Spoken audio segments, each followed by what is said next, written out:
If you'll all please stand for Pledge of Allegiance.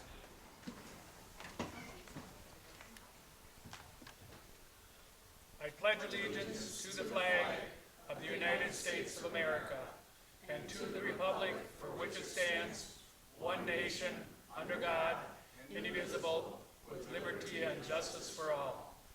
Supervisor Tim O'Brien.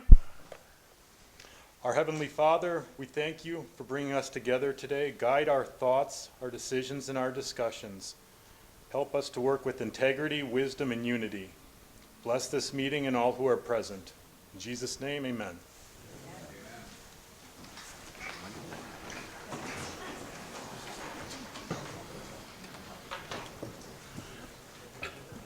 Vice Chairman Fari. Thank you, Mr. Chairman. I move to adopt tonight's agenda. Second. Motion made and seconded for the removal of the adoption of this evening's agenda. All those in favor signify by saying aye. Aye. Those opposed say nay. Carried.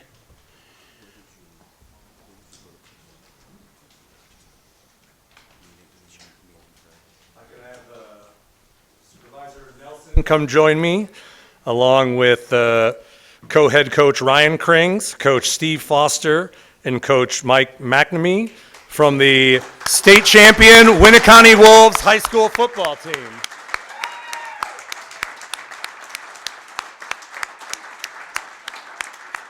We like to recognize champions in Winnebago County, and if you followed for the second time in the last 15 years, Winnebago a few weeks ago won an incredibly exciting game after being down at halftime 14-7 to rally 28-22 over the Little Chute Mustangs at Camp Randall, finishing the season undefeated at a 14-0 record.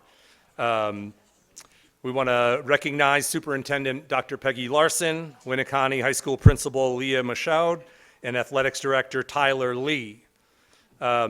The co-head coach, Nate Riff, who couldn't be here, has always had a saying of always bend but never break, and I think certainly the Winnebago High School team embodied that. I wanted to present and read this proclamation proclaiming and honoring Winnebago High School boys football team on winning their second state football championship. Whereas the Winnebago High School boys football team has displayed outstanding athleticism, determination, and teamwork throughout their undefeated 2025 football season, and whereas through the guidance of their dedicated coaches, the support of their families, school staff, and the broader community, the Wolves have won their back-to-back Bay Conference titles, going on to take the crown as WIAA Division IV state champions for the second time in school history, defeating Little Chute High School 28-22, outscoring the Mustangs 15-0 in the fourth quarter at Camp Randall Stadium in Madison. And whereas this remarkable achievement is a testament to the players' hard work, discipline, and unity, and reflects the strong values instilled by the Winnebago community. And whereas the Winnebago High boys football team has brought honor and pride to their school, their town, and to all of Winnebago County, inspiring young athletes and uniting residents in celebration. Now therefore, on behalf of Winnebago County Board, as Winnebago County Executive, hereby proclaim Tuesday, December 16th, 2025, as Winnebago Wolves Football Championship Day in Winnebago County, Wisconsin, and encourage all residents to join in celebrating the Winnebago High School boys football team for their championship victory and the pride they bring to our county. In witness thereof, I hereunto set my hand and cause the seal of Winnebago County to be affixed this 16th day of December 2025.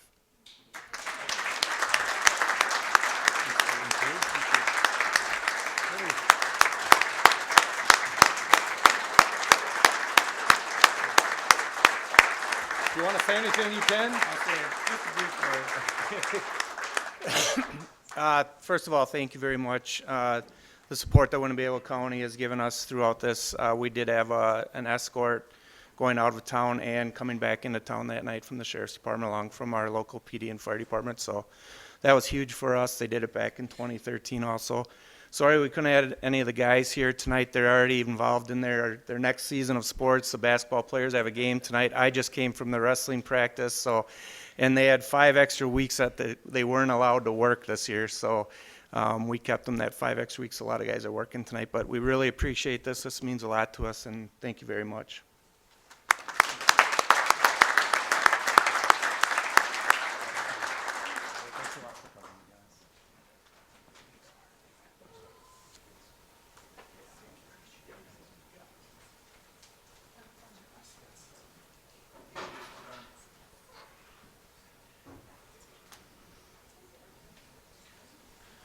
At this time will be allowed for person present to express their opinion on any resolution or ordinance that appears on the agenda, as well as any matter other which this body jurisdiction.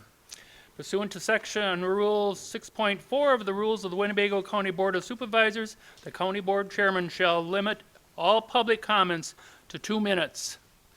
If you'd like to, make sure you sign in on the paper and go to one of the microphones, state your name and address and what you'd like to say. Thank you, Mr. Chairman. Is this on? Can everyone hear me? Not on. Oh. Thank you, Mr. Chairman. My name is Matt Woods. I live at 7234 County Road M in the town of Winnebago. As a 1993 grad of Winnebago, good job, Wolves. Shifting gears a little bit, I would ask the board to carefully weigh the proposal for the $3.5 million revolving house loan fund. This program would provide gap funding for projects that are currently not otherwise financially viable. Municipalities already have access to financing to help fund development projects through the Board of Commissioners of Public Lands. It's Wisconsin's oldest state agency, offering loan rates as low as 5% with less red tape and provides full local control. At a recent ARPA meeting, it was noted that $250,000 would go straight to administrative cost. That's $250,000 gone before a single project gets completed. Municipalities, including the few in Winnebago County that have endorsed this resolution, have successfully used public land financing for decades. Shouldn't development decisions remain between municipalities and developers rather than shifting the risk, liability, and decisions onto the county and a nonprofit hired to facilitate it? With the county facing major facility costs, does it make sense to commit $3.5 million plus another $1 million from the IDP fund when a proven and efficient financing solution has existed for these situations for 175 years? Why risk $3.5 million of taxpayer money when the municipalities can move forward with these developments by themselves? Thank you for your time and consideration. Is there anyone else?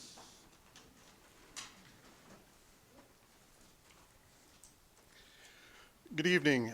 Brian No, 5156 David Drive in the town of Umbro. I've spoke to this group before, and I've also spoke at the ARPA meetings and kind of followed the same topic that Mr. Wood spoke of. So there's no reason to believe that anyone here tonight would be against truly affordable housing or trying to build generational wealth. Those are all worthy goals. That said, part of the reason that this hasn't already moved forward is there continue to be many questions and moving targets as to what is being proposed. What originally started out as being building houses has evolved into purchasing land, building apartments, building any size houses. And every time someone questions what the program is, we're told it has to be flexible, it can't be too rigid, and we don't get those details. At the last ARPA meeting, there was a proposal to, at the very least, prohibit the use of TIF districts to conduct these same projects at the same time that they're getting this program money. Surely everyone's aware of the school districts and the financial state that they're in, needing additional revenue and not less. When you create a residential development, it only creates more need for school district funds, and then you're going to divert those funds into a development program, taking that away from the schools and making the rest of the taxpayers support that additional expense, that burden that's placed on the schools. So before you approve this resolution tonight, ask yourself, do you know what you're being asked to approve? Do you have enough details to make sure the taxpayer is getting the most bang for their buck? Will this program truly help those that it's intended to help? I don't know if anyone here tonight could possibly answer those questions, since in the years this has been discussed, those details become less and less clear. You're still being asked to give $4.5 million to an unknown nonprofit group that'll be comprised of unknown people to create unknown rules with unknown outcomes or unknown success. That's a lot of money to throw at a program in hopes of success. As one of the board members I discussed this with explained, it's often the case that the devil is in the details. Thank you for taking a hard look at this.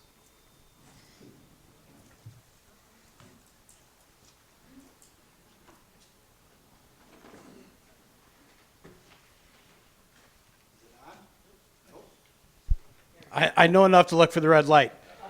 All right, John Damel, 1923 Damel Street in Oshkosh. I did not plan that. That's just how the housing worked out for us and our family.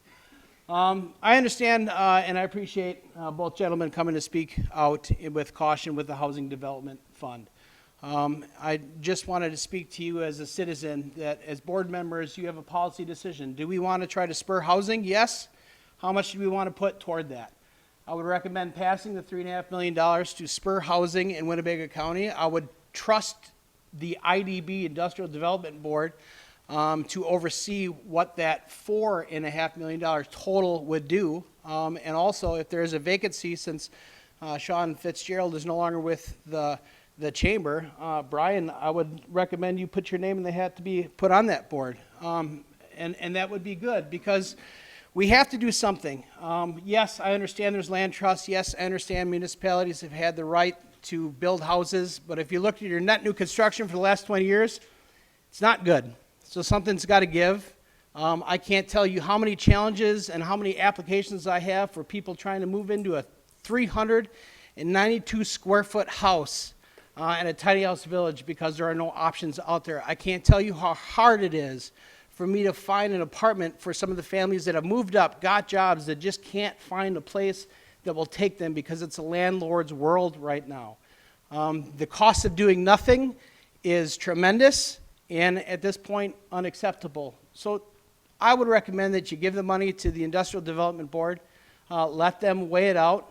They will figure out things just fine. I had no idea which company laid the break wall in Winnebago. But I trust that they did the job. That's what you have to do. Consider the policy decision. I encourage you to please pass this $3.5 million. Give it to IDB. Let them hash it out. Trust your people. Thank you.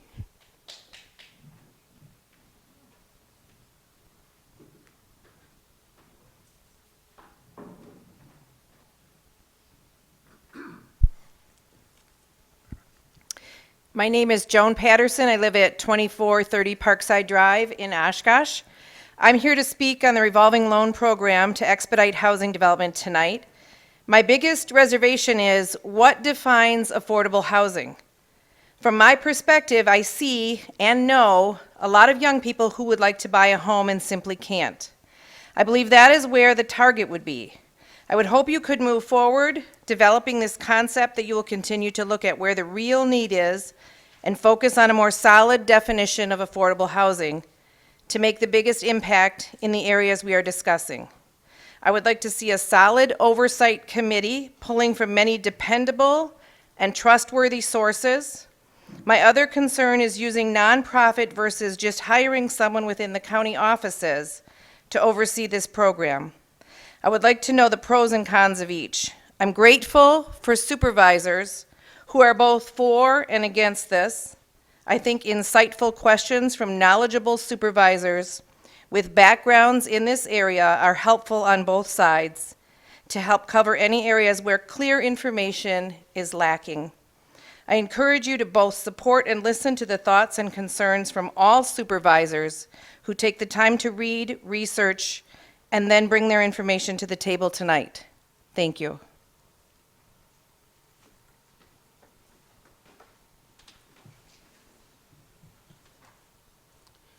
Good evening. My name is Paul Sell. I'm running for the Winnebago County Supervisor District 2. And for all of you that made it to office, I commend you, because from what I've seen the very first week of trying to run in this election and help the community, I've been bombarded 8 times in the first 7 days. So for all of your efforts, I commend you.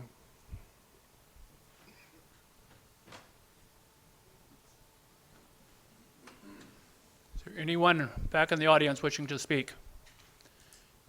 Anyone? How about on Zoom? There's no one on Zoom. So that part will be closed. Commissions from the county clerk. Good evening, everyone. We have two petitions that'll be referred to the Planning and Zoning Committee. The first one is from Austin Newshafer in the town of Wolf River to rezone from R1 Rural Residential to A2 General Agriculture District for tax parcel number 032-011403.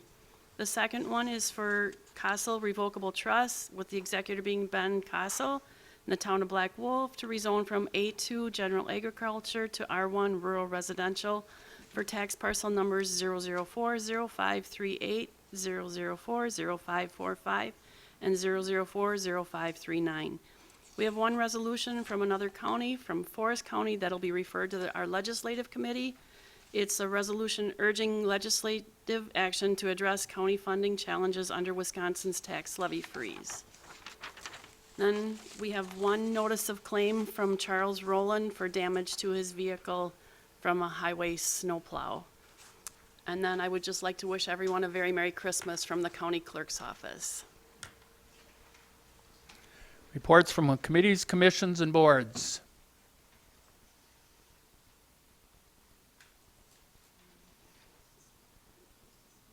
Supervisor Bender. The Extension Office is in the process of selecting a new director. They're going to start interviewing the end of December, first part of January, and they hope to narrow it down. And then I'll get to sit in on the final interview, and that should be the first part of February. They consolidated, they went from 21 directors down to 19, and now we will be using the director with Outagamie County and Brown County and Winnebago County. So there'll be 3 counties using our director, or we'll share a director with 3 counties. So hopefully we have one sometime hired in February. Probably sometime it'll start in April or May. Anyone else? Supervisor Patterson. Thank you, Mr. Chair. I just want to put out a quick announcement that the Veterans Service Commission will again be meeting back at the Coughlin Center again. And again, just to remind everybody, that would be the second Thursday of the month at 11 in the morning. Thank you. Anyone else? Supervisor Hancock Cook. Thank you, Chairman. I just wanted to highlight to everybody on the board that the Board of Health met last week and we reviewed the strategic plan for the Board of Health, which was created before the county's strategic plan is. There will be meshing them together or doing better at that alignment. But if you have any interest about what the Board of Health or what Public Health is doing, I advise you to go and look at last meeting, which I believe is December 9th. And then the other thing that was brought up at that meeting is that because of the emergencies we've had with the cold when it goes below 0, there are 2 shelters that are opening. One of that opens for those nights. The Salvation Army needs volunteers to be able to staff up, to be able to take people when it's that cold. You can do the training online to be able to be qualified. It's like a half-hour video training, and then you can sign up to be one of the volunteers. So if anybody in the audience, anybody listening, would like to help the people who are outside when it's below 0, that's an opportunity to help at the Salvation Army. Thank you. Anyone else?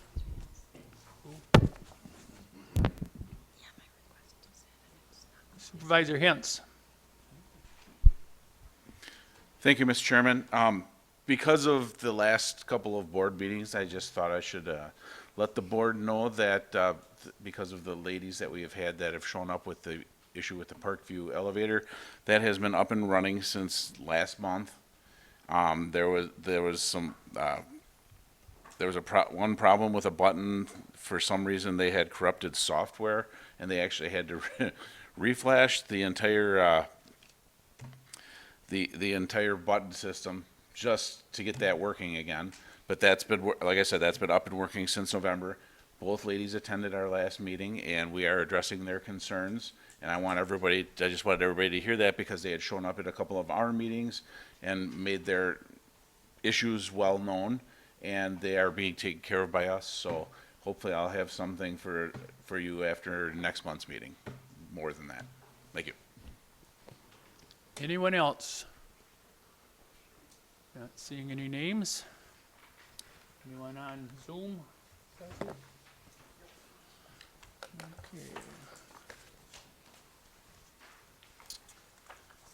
County Executives Report and appointments. Thank you, Mr. Chair. Well, as I think we spoke to most of you from my office, we had another conversation today. Faith Technologies has shown substantial interest in the Fox campus as a potential site for its national training center. Back in September, I mentioned to you that we had taken a couple companies through the campus, and that was one of them when I think we took 5 people from Faith through the campus.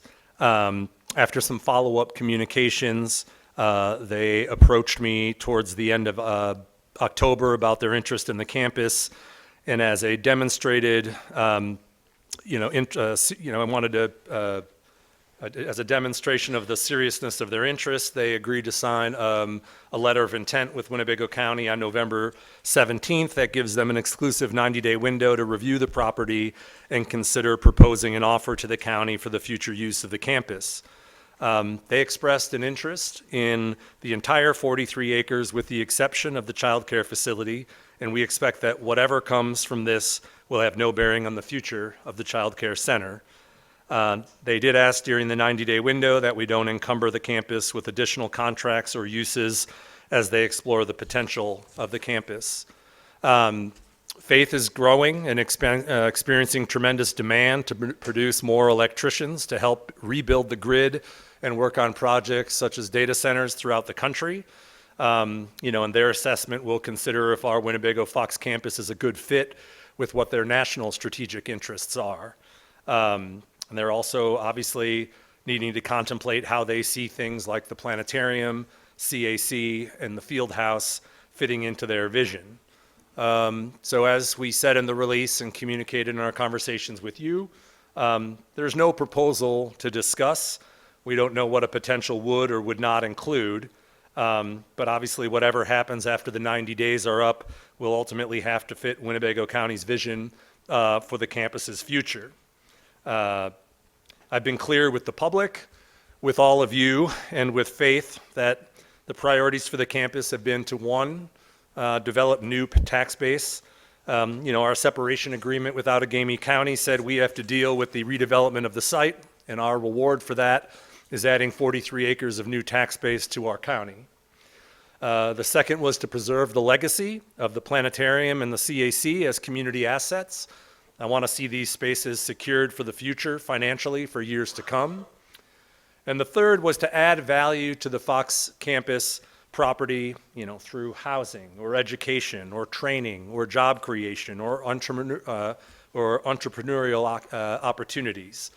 And I think that a national training center aimed at meeting the demand where would be educational training, who knows, we'll see what some of those proposals be, would definitely check the boxes of those 3 things. But while we don't have details, I've shared those goals with their leadership, and I'm confident that any proposal will address each of those priorities. Our facility staff and team have been sharing with them information they've requested on, maintenance records, other things as they go through the campus. They had they've been visited the campus again to go through. For those of you wondering where 90 days is, it's about Valentine's Day. So we should have an opportunity, then to have something, to evaluate. I've also stressed to them, just like we are all elected and accountable to the public, there will be expectations from something that was a public asset from the company, that they'll have to answer questions as a good corporate citizen and partner on what their commitment, especially to the community assets is as well. So I'm cautiously optimistic. It's exciting. It could be a great opportunity, but again, as it says, they're still assessing things.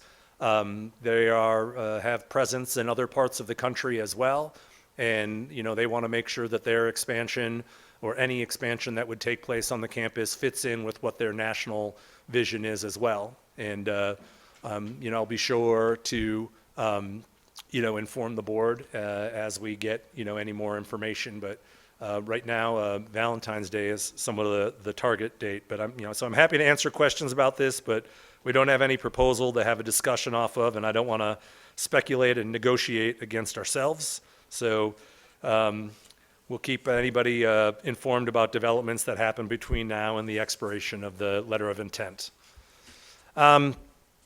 Tonight, you'll consider the revised revolving loan fund.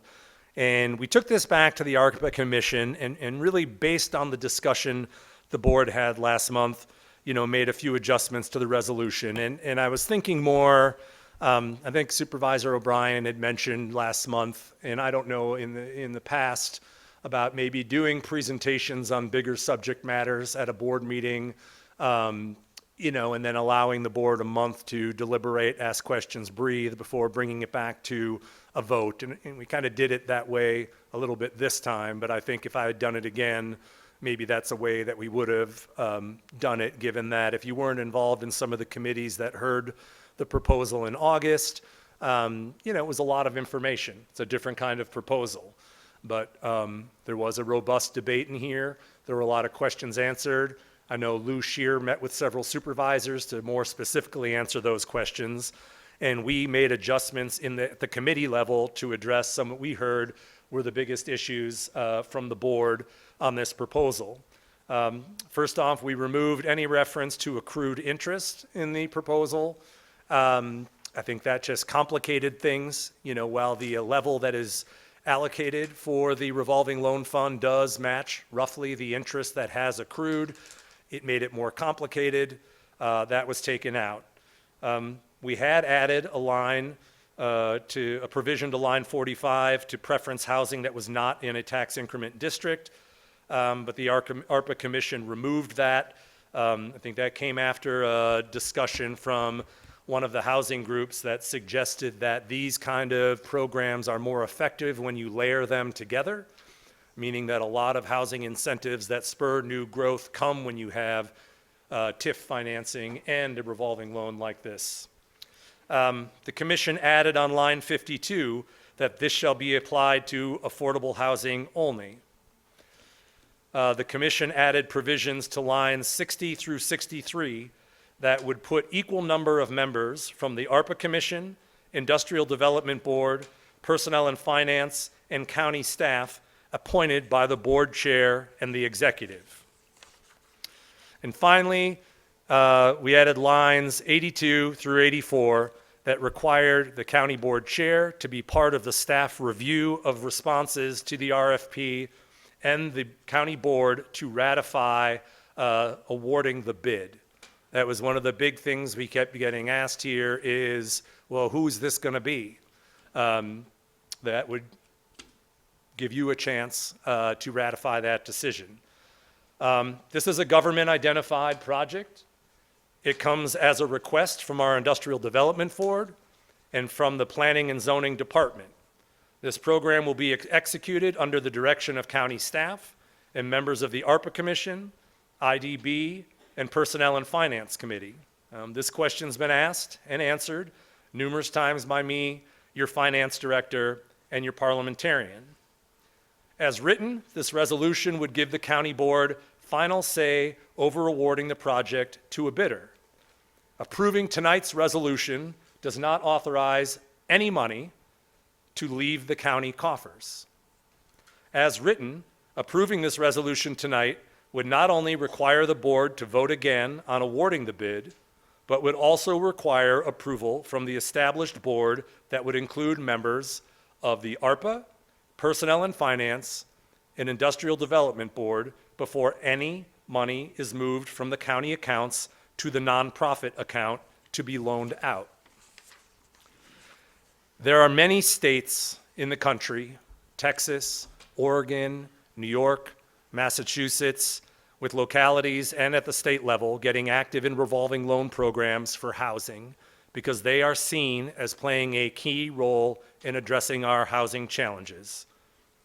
We've had a lot of questions here and elsewhere about housing affordability, but the reality is that if we want to drive down rental and purchase costs, reduce homelessness for the long term, we need a dramatic increase in the supply of housing. The same is true if we want to balance out the outsized power of landlords and sellers, some of whom are jacking up prices, evicting long-term tenants, and allowing properties to fall into disrepair. I also wanted to touch on future checkpoints and oversight of the program. The intention is that money goes out and money comes back to the county, and that the contract with the nonprofit is evaluated throughout the duration of the program. The initial agreement with the administering agency would be for a set amount of time, just as other contracts are. And if the board felt like the program was successful and wanted to continue, it would be able to re-up the agreement or consider amendments to the structure. If the board wanted to end the program and make the funds available for another purpose, it could do so. There's been a lot of good discussion about this idea, and I'm grateful for those who have had constructively approached the issue and helped make a program better. I'm happy with the process that has gotten us here. None of the ARPA commissioners voted against the resolution before you, and it's endorsed by our cities and villages, as well as 38 local businesses and community members, because they see it as a proactive measure and need. Now, I'm not going to overstate the impact or influence that it can have. But as you heard one of our speakers say earlier, you can do something or you can do nothing. And we don't have the luxury of sitting back and doing nothing. This isn't going to be the only measure. Some of you that I've engaged on this issue had said that we need to continue to work on these housing issues. And I think you're right. And I think we should continue to have this be the starting point. But I also think that it's necessary that we get going.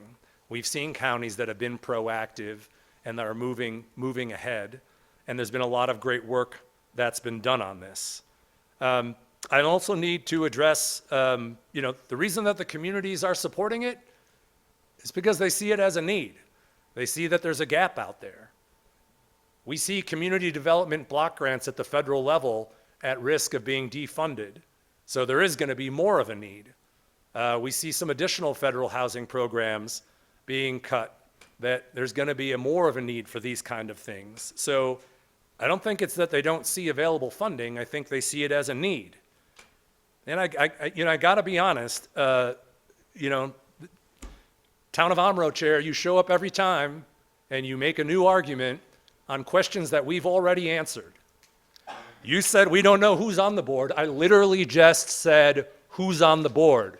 I just said who is going to be on the board. So we know that, but you didn't read the materials. We said we don't know who's approving it. I literally just said the county board approves it, but you didn't read the materials. So when I read your comments in the paper, they're dishonest and they're disingenuous. And when you show up at the committee level and you show up on the board and you're dishonest and disingenuous, I don't appreciate it.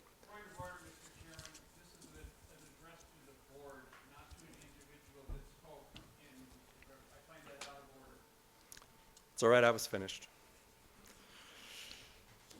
Human Services Director update. I want to acknowledge that Dr. Bill Topol will be retiring from the county on January 2nd after 18 years of service to Winnebago County. Bill's time with the county saw remarkable growth for the department, including enhanced reimbursement for services, tempered placements against benefits, expanded diversion services, and leadership development. I was able to join the Human Services staff at their employee recognition holiday banquet last week, and the culture there, the appreciation, the recognition. I'm someone who worked with Bill when I was in the legislature, and it's not just in Winnebago County, but around the state. He's been recognized for his innovative role that he's played with the county and the contributions that he's been made.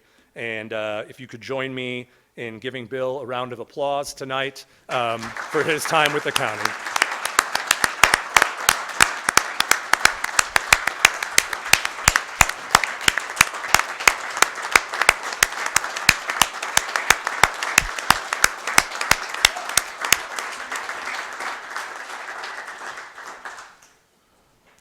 And I have appointed Deputy Director Renee Sorko as acting director And in the next few months, we'll be posting the position and engaging in a search for the permanent replacement. I'm going to make my appointments, and then I'll take any questions. For the county executive appointments, I have two appointments to make, appointments for two boards today. First, I have a reappointment of Larry Lautenschlager to the Human Services Board for a term expiring on December 31st, 2028.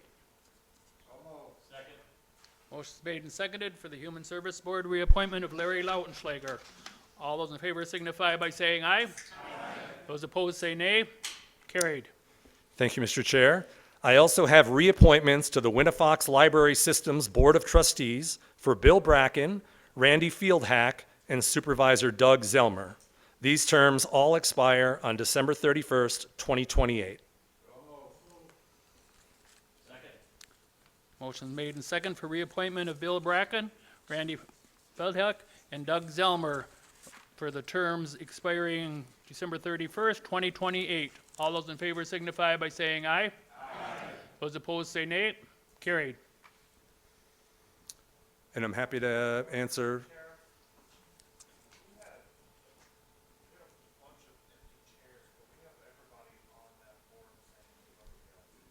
Pardon?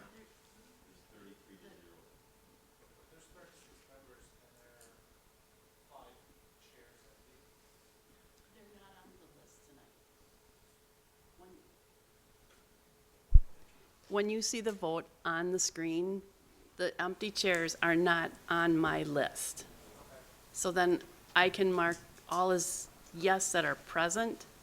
So that's why, if you give me just a second.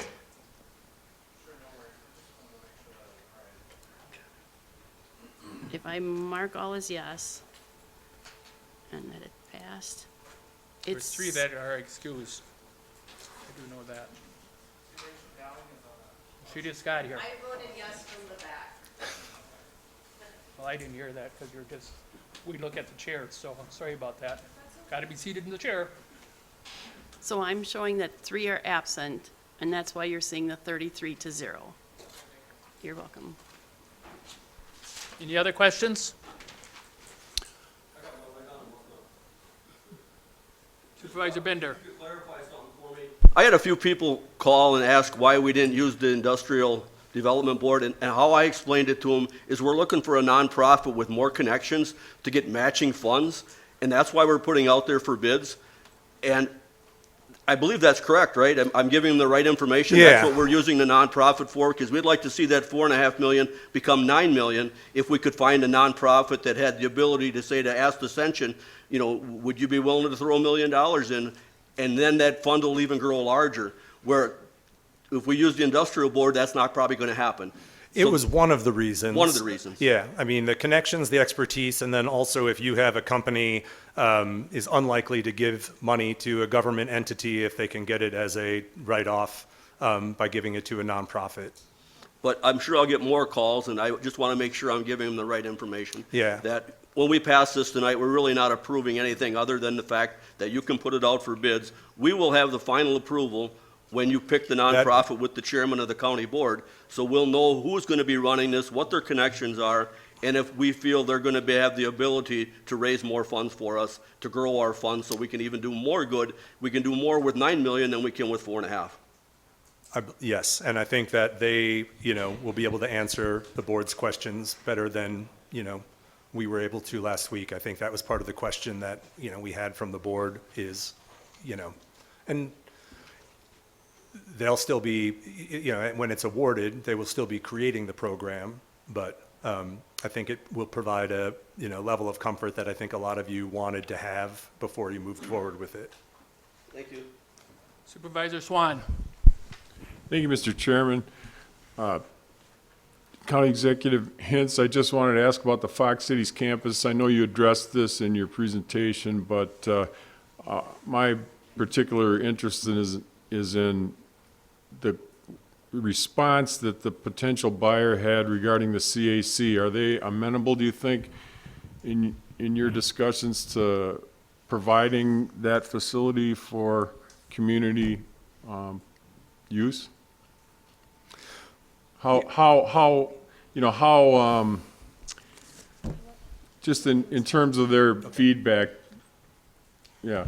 If I can, if there is anything involving, negotiating or deliberating, that would require a closed session, so there would be nothing that could hurt the county as a whole. All right, I understand it. So I really would. Okay. They can certainly address it if we have a closed I'll- session. It's not been posted for a closed session. Okay. We could do this in the future. I'll withdraw that question for now then.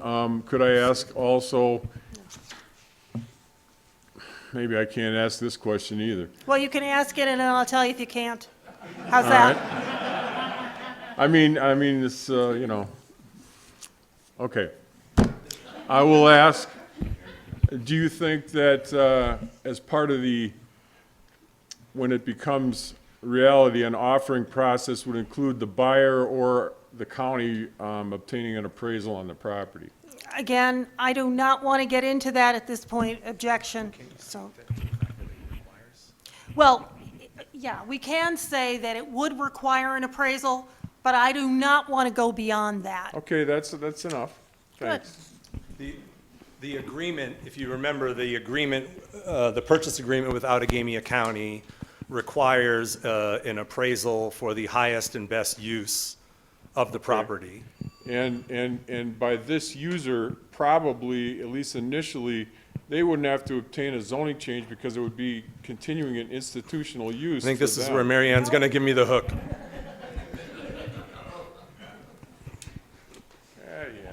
There's certainly time in the future, and we can certainly have a closed session in the future to address more specifics, but again, I'm not there's hurting just things. a letter of I'm intent. helping things by asking these questions. Well, you Believe may me. think that, but okay, thank you. These are things that eventually think about and talk about. Supervisor Hanson. Thank you, Mr. Chairman. Thank you to the county executive. First and foremost, I want to say the greatest disappointment I have is in myself for not having caught some of these details earlier. Shame on me for that. I actually now have more alarm bells with this amended resolution than before, because now I need to understand how this does not put the county in the loan lien foreclosure and eviction business. That is not a position this county should be in. We either release it to a nonprofit and let them take care of it, or we don't. I don't like the idea of what I'm going to call an emotional blackmail vote, that we would not be good people for not endorsing this or not voting for this. Not voting for this doesn't mean we aren't good people or we don't want to find solutions to affordable housing or to the housing problem in and of itself. It just means that we may not be agreeing on this as the particular avenue. I just call back to everyone's attention, Resolution 196-08-2021, four corners of the contract stated in lines 19 through 27 on what that we were going to do. We then separated into a 50-50 category, 167-12-2023, where we defined the 50-50. Another alarm bell went off when I heard, well, there really wasn't a bucket. Well, that's not what the four corners of the contract said. We were to take 50% for community, 50% for government. When I made an inquiry on, well, I don't think this is a government project, very sadly I got, well, we did it before. Shame on me for having missed that, because I don't know how releasing to some of the nonprofits fell under the community, or excuse me, under the government identified. How does this not put us in the loan lien foreclosure and eviction business? I mean, I feel like we, answered some of that at the last meeting. I mean, the same decisions that are going to be made when you have to approve, the caliber of financing in packaging something together. This will be, closing the remaining gap. But I guess, what are you asking specifically? You restructured for the county board chairman to appoint somebody with you, personnel and finance, and the nonprofit. First, there's no business plan from the nonprofit. This would be the first time we're releasing something that has no business plan in front of us. I mean, for example, take City of Omro, or excuse me, the Omro Senior Center. She battled for month after month after month, and it kept getting sent back because not every I was dotted, T was crossed, no business plan, the developers, the repairs, etc. And now we want to release to a moving target. Maybe it might be this, maybe it might be that. Especially with the new structure. How does this not put us in the loan, lien, foreclosure, and eviction business as part of it being from the county? Do we really want to be in that business? It's a political black eye. Either we have to face with, oh my gosh, the builder walked away, or the person can't repay. Now we have to fight with the bank to reclaim the money. Do we really want to do that? Do we really want that look? Or do we not want the look of saying, well, guess what? We're not going to fight for it. I don't know how we win on this particular resolution. Time, Supervisor Hanson. Supervisor Swan, second time. Okay. Supervisor Laux.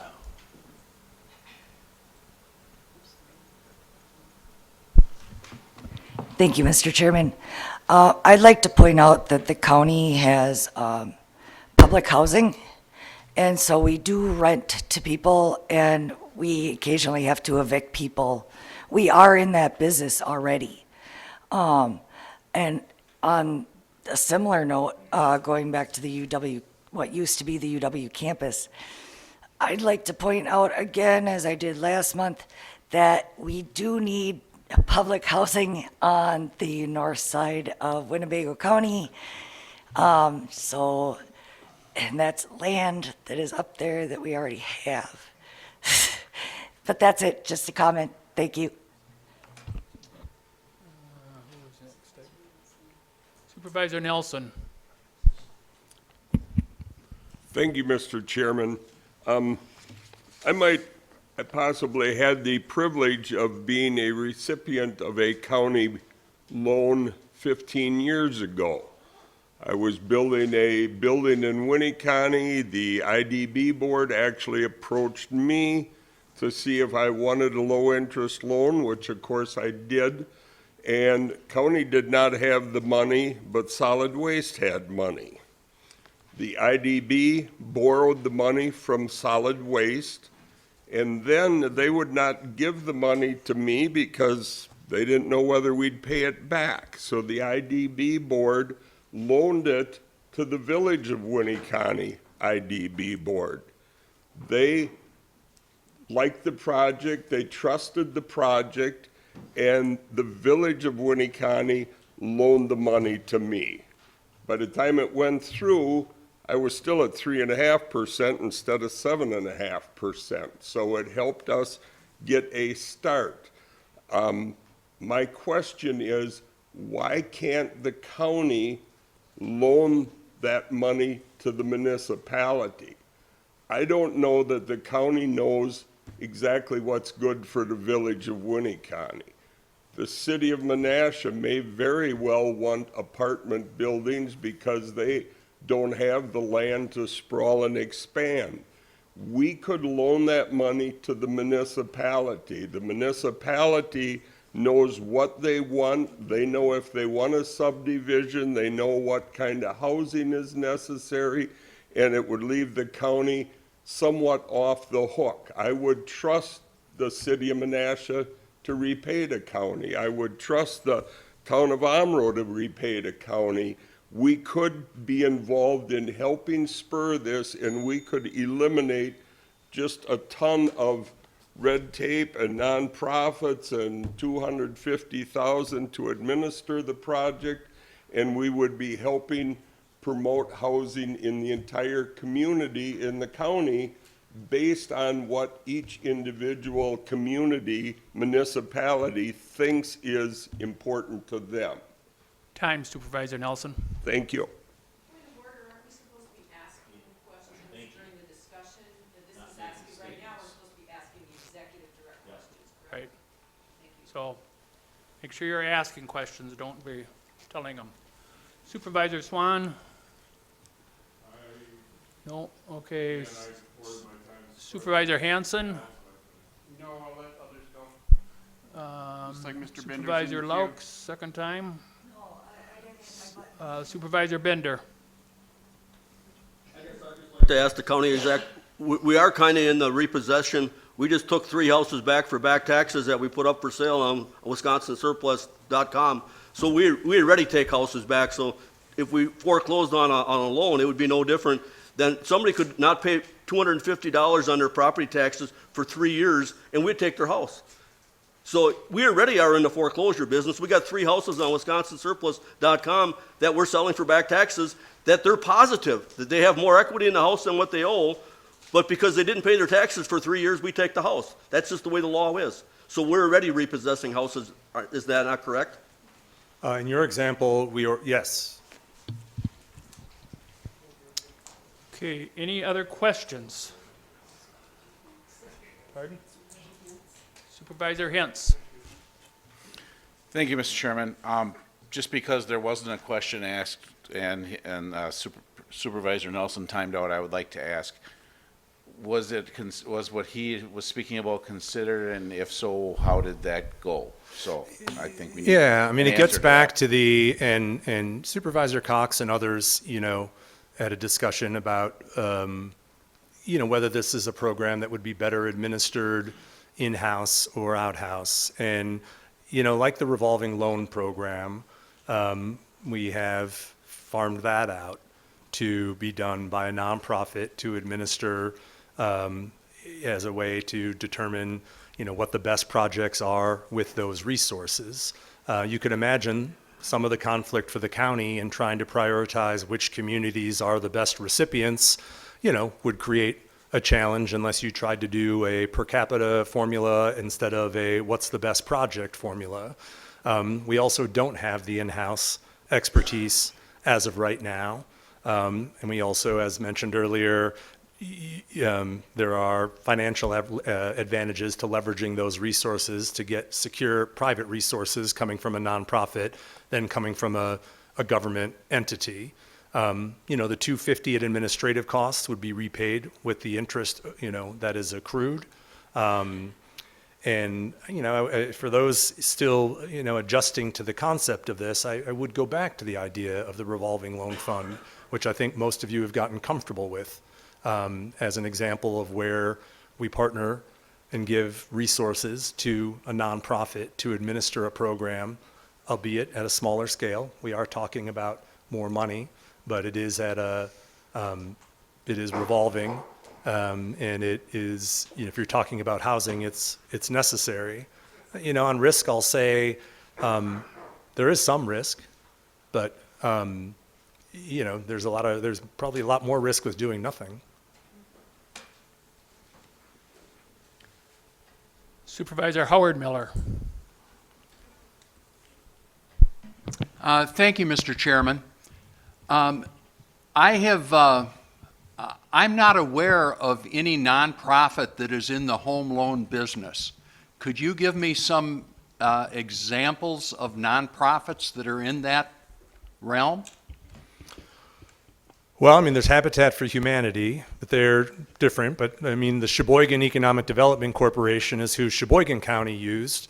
I don't know who Jefferson County used. They may do theirs in-house, but I'll stick with Sheboygan County because that's how Sheboygan County created theirs to take, $4 million of ARPA funds and $6 million of private funds to administer their housing program, which is partially what we based ours upon. So this is a common model for administering revolving loan programs. So you're looking at creating a nonprofit to do this? No, contracting with a nonprofit. Okay. And then I go back, are we going to contract with the Sheboygan, whatever it was you mentioned, to do it? Well, there are other nonprofits out there. We're That's going to what- see. that's what I'm trying to find. Maybe the Sheboygan, you guys are That's- we going to get back to this where, gosh, I can't vote for something until I know exactly what it was, even though I'm giving you the chance to vote on it with knowing what it is? It's incredible. I like to know who I'm giving the money to. You will. That's why we amended it. Well- Read the material. Let's not get into that. I'm not. It's back right in and front of forth. you. It's right there. You get to vote for it. There's a question, Just read it. so. Who was next? Supervisor Burrow. Thank you, Mr. Chairman. County Executive, first of all, compliments on Faith Technology in Fox City's campus. It's exciting. Hopefully it works out well for Valentine's Day. I have a very different question. I think you're ready for a different one. The Lucier report talks about 227,000 housing unit gap, and I'm assuming that's statewide. Combined with the Industrial Development Board, I think we have 4.5 million to essentially a pool to work with, at least to start. So here's the nature of my question. If we have a gap of 227,000 and we have 4.5 million in total to work with, can we affect the trend? Or are we really feeling good but not making much of a difference in the reality? I mean, I know we're not loaning complete, it's not a complete house loan, but, are we going to affect 30 houses per year, 20 houses, 400 houses?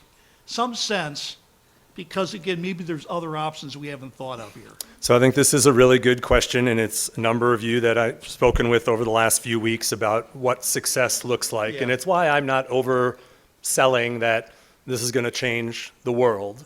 Right. It's a new program. I'd like to see it be successful. I'd like to see it grow. I think you heard Lou mention at the last meeting in Jefferson County, their revolving loan program was doing like 5 or 7 houses. Right. They'd build them, they'd sell them, the money would come back, they'd build 7 more. Is that a success? It's 7 more than they had in the 9 months previously. You'd like to see bigger projects. You'd like to see, projects that house more people. 4.5 million isn't that much. I'm aware of that. It'd be nice to see it bigger. It'd be nice to see us get some matching funds. It'd be nice to see some other skin in the game. Okay. But my goal would be, can we demonstrate that some effectiveness at scale, and then be able to have the nonprofit go around, promote the returns, leverage some private financing and some others to say, hey, we've been able to do this and grow the pot. Great. Thank you. Supervisor Hanson, second time. Thank you. Let me start with the question this way. This particular program, can we agree that this is not targeting, this is targeting higher risk categories? That it's targeting higher risk? Exactly. No. And I think that's one of the determinations made would be that we'd be less likely to support higher risk, projects, which is why we would want a combination of people serving on the board that would not support that and be less likely to support that in their determinations. I think it's about, providing gap financing on a project that has otherwise solid financing that is at a lower interest rate that can push it over the top and lower the overall costs, which, helps with affordability, helps it move forward. When we presented last time, we talked about some of the biggest obstacles to development being time, being, cost, and those two things are intertwined. And so, no, I don't think it's like this project would help or would happen, but we just can't get some sucker, willing to throw money at it. So, we're going to come in and, be a subprime county lender. I don't think we're going to do that. That's not where I was going at all. Okay. Let's state it this way. As a former developer, I can categorically state you target an area where you're going to make money. So in a series of, in building, you're seeking people that don't have to go after gap funding. That's why I'm asking the question, isn't this higher risk? Somebody with a great credit score and great jobs, whether it's a single or two income earner, they're not coming for this. Yeah. They're not looking at this. I would say, I understand your question better now, Supervisor Hanson. I mean, I've talked to a couple developers, especially bigger, that they're not interested in this because of what you said. because of the scale that they do and the financing that they have set up. They probably won't touch it with a 10-foot pole. It wasn't that. The It was bigger just that they don't. I'm speaking as I'm Sorry. not going to speak for them. I'm going to speak for me as a former developer. I wouldn't touch this with a 10-foot pole because of the risk I'm going to have to assume. I'm going to have to absolutely increase my cost per square foot because of the risk I'm assuming. And that's actually going to drive your price up. Did you get that? I'll reserve until the motion's back on the floor, or excuse me, the resolution's on the floor. Thank you. Supervisor Buck. Thank you, Mr. Chairman. County Executive, when we award a general contract, we appropriate money for, say, the morgue. Do we know who the general contractor is going to be when we allocate the money to build a morgue? No. No. When you're out in the community, are you hearing from community leaders that housing is an issue in Winnebago County? Yes. And what are you hearing as an alternative plan to doing a revolving loan fund? Nothing. And I can tell you the number one thing that we were asked on the campaign last year was, what are you doing about housing in Winnebago County? So I'd suggest that you'll all have a decision to make regarding whether you want to talk about a revolving loan fund or your housing plan in the next few months. Thank you. Supervisor Cox. Thank you, Mr. Chairman. We've talked about this before. It has to do with future land use and comp plans. It has to do with municipalities, as Doug Nelson was saying. Municipalities are in the business of finding areas that they can build subdivisions and then back those subdivisions in some form and give us protections. Without having the protections, we start to worry about the risk being too great by handing out money and then trying to fill, the vacuum of people needing to be in a house and they can't get the credit or they can't buy the house. And eventually all of these subdivisions fold up because they can't get buyers. If you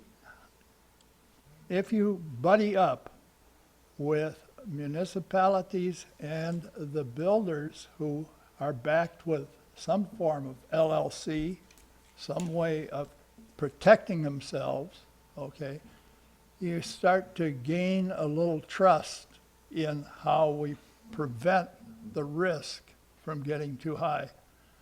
I would suggest we take a look at getting in with the various municipalities and how they want to do it and start loaning in that direction. At least we'll be covered. Otherwise, we need to build an umbrella division that can actually make this a proprietary operation, and then we're going to have to develop that within the county itself. He's asking a question that started. Did you finish your question? You started a question, then you kind of drifted off. Well, my question is, why are we not developing around the individual municipalities, all the municipalities? I'm talking about Winnebago, I'm talking about Oshkosh, I'm talking about Neenah, Menasha. You have places that have already got their future land use map built. They've got their comp Time is up, plan Mr. built. Cox. I'm sorry. We have no one else. No, and that's all we have. I thank you. Thank you. Okay, County Board Chair. I'm just going to start off. I can't say for the county executive, that's up to him, but I do want to apologize on behalf of the board for Town of Armo Chair and that, whether it should have happened or not, but that's between you two.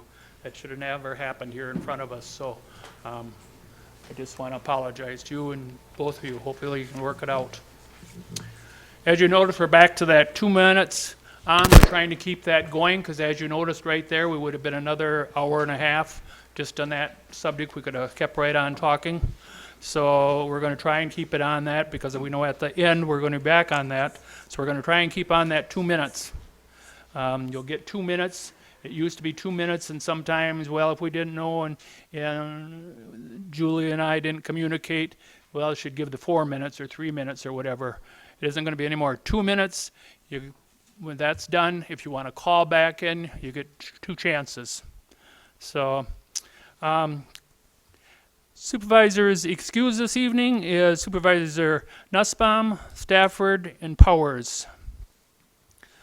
As far as my report, I want to thank everyone that come to the banquet last night. It was a very good Christmas banquet. I think everyone enjoyed the food and all that, and I want to thank all of you board members that went ahead and brought prizes to be given out. It was very nice, and even though I didn't win one, I heard they were very nice. So,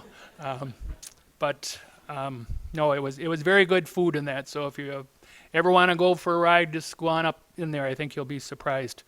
But and of course, the last thing, so I don't forget right at the end, because I know that's going to be a big topic and everybody's going to want to rush out. I want to wish you and your families all Merry Christmas and a Happy New Year.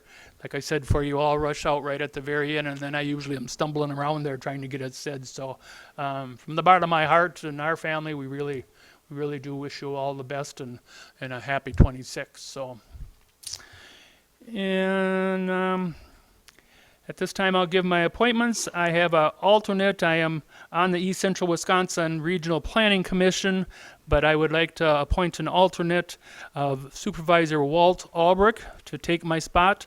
So I will need a motion to have that done. Motion made and seconded. All those in favor signify by saying aye. Those opposed say nay. Thank you. All right. And we'll move right along here. Next, we'll have a presentation, the transfer of 6 Connect program employees from Department of Human Services to the District Attorney's Office, Eric Spar, and District Attorney Office, and Bill Topel, Human Service Director. All right. Hello. I think I'll be primarily talking here. If there are questions that Bill can answer, he's here to do that, but we figured we had a better chance of staying under our 5-minute limit if I had the microphone rather than Bill. So we'll get started here. So what we're talking about is transfer of 5 full-time positions and then a portion of another position, essentially. And if we go to the next slide, please. Just want to make sure mine matches up with what's behind me. So essentially, there are 3 case manager positions. What they primarily are dealing with are the alcohol and drug monitoring programs that are done usually in connection with pending court cases. The drug court coordinator, so those are cases where people have already been convicted, they're on supervision, and the administrative associate position is basically the receptionist. These are all positions that are on the 1st floor of the Orrin King building. My office is the 2nd and 3rd floors. You might remember approximately 4 years ago, the alcohol and drug monitoring programs, which used to be housed in the sheriff's office, were moved over to Human Services. So they've had them for that amount of time and now are proposing this transfer to our office. There are also these partial positions. There's half of the Connect supervisor position and then 1/8 of a STOP case manager. STOP is the drunk driving program for 2nd and potentially 3rd OWI offenses, and that's a monitoring program that reduces the jail time. What the STOP program case managers do is partially case management and partially treatment oriented. So they determine that the case management portion of that would be about 1/8 of a position. So the intended use for that half a position and 1/8 of a position would be to combine with one of our existing vacant positions to create a supervisor for these other 5 positions that are listed here. If we can go on to the next one, just talking about the impacted programs, I mentioned a little bit about that already. The ones I didn't mention, and I think that overall, At this point, they've been a little less of a time and resource investment than the first three that I already mentioned. The ones that take less time and resources are the mental health court, just because of its small capacity right now. The teen court, which is a relatively small program and always has been that way. And then what's been called the DHS diversion program. I think if we move the people out of DHS, we probably will have to rename that one. But that is for low-level misdemeanor offenses. So then the next slide, just kind of an overview of what we're looking at as far as the realistic changes. It's not really much of a change. What we identified is, I think, a slight gain in efficiency by making this move. One thing that it would change is for some of these programs, they're not available for out-of-county residents because of their connection to human services. With this change, some of these programs could be available to out-of-county residents. And I think the main impact of that would be for example, for drug monitoring programs. We have some people that we would like to have on drug monitoring. We might not be comfortable with them being out of custody if they're not being monitored, but if they're not a county resident, they're not eligible for that program. So that's just one of the restrictions that comes with these positions currently being tied to human services that we could work around with this move. One of the other things that it would change is right now, human services has to log all of their contacts and interactions and accounts in their software, but that is something that they can't share with us or with the court system, so then they have to take another step to share that information and if there are violations, for example. So what we'd be looking at, and we've been in discussions with some of the people that are doing this work right now, about what that might look like to create that efficiency where they're not having to duplicate that labor and where they're logging this in a way that we're going to more easily be able to access it and get that information to the court system. Really, the overall functionality of this would remain essentially the same. The impacted people have been in the loop on this, so they're familiar with what is being proposed. We spent a good amount of time answering questions from them and kind of walking through how these changes might be executed. This is something that we had talked about some time ago, but it didn't really get off the ground previously. And so we wanted to make sure that they were in the loop and being able to give some input on how this would work as well. So essentially, I think that's all I had. Anything, Bill, that I missed that you want to add? Go ahead. A minute. I'll take a minute. So just, I want to answer a couple questions. One is, will this impact not only the staff, but would it impact the budget? And the answer is, it's not going to impact the staff because they're already doing this work. Their offices will remain the same. Their work will remain the same. The only thing that's different is aligning it under the DA's office, where frankly, it probably should have been at the beginning. What is Human Services going to do? We're going to continue to do the treatment parts of this program. So if there's counseling, substance abuse counseling, if there's mental health therapy, we'll continue to do that with our own staff.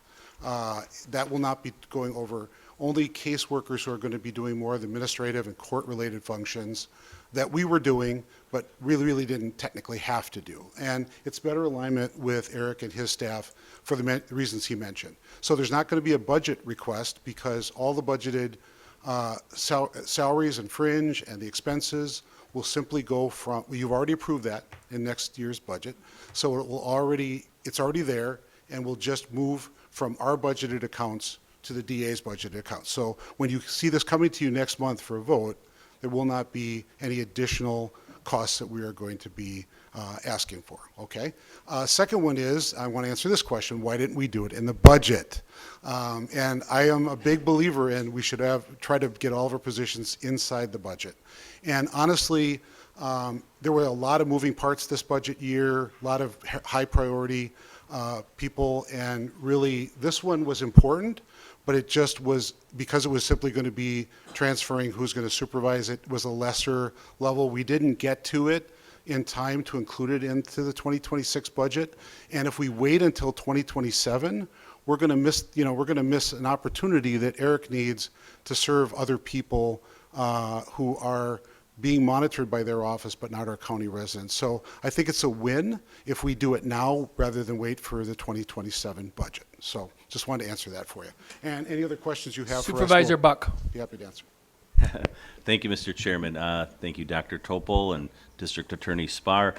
What'd you say, 5 positions in the drug court right now? Is that correct? So one of them is drug court. The other 4, one of them is alcohol monitoring. One is drug testing monitoring.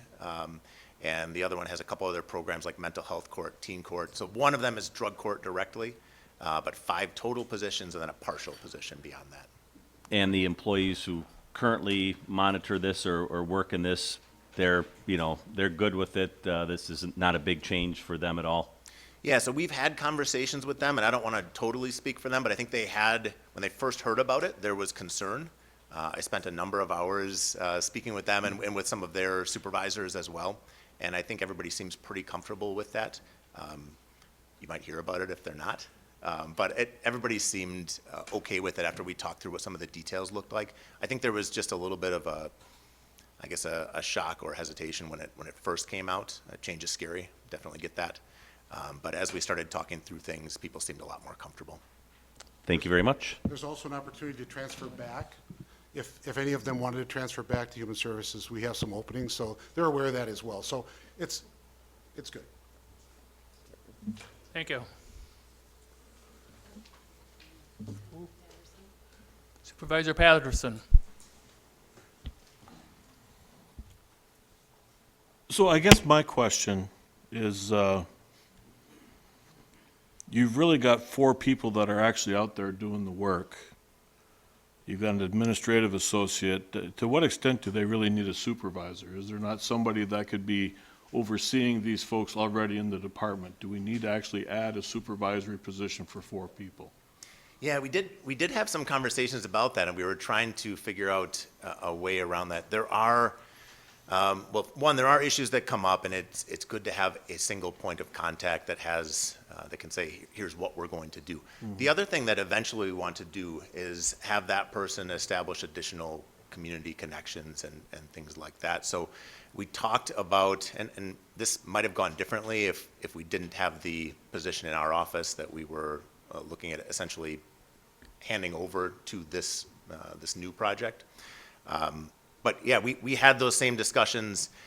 I think that we've seen the utility. There is a supervisor position in there right now, and that has been, I'd say, necessary over time. As there have been any issues that come up, they go straight to that person. There's a direct contact that can make a decision for that entire unit and say, this is how we're going to do things. Understood. I guess I would probably look to see if there's any other way that you can use a supervisor out of hide, so to speak, for this in terms of savings, or some sort of dual role administrative assistant, and again, your supervisor is also your admin assistant, to save that additional position. It seems like a pretty high salary position for not necessarily a whole lot of stated purpose. Thank you.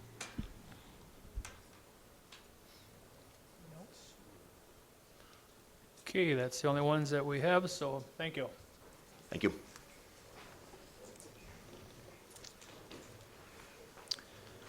Honoring retiring county employees, Supervisor Cox.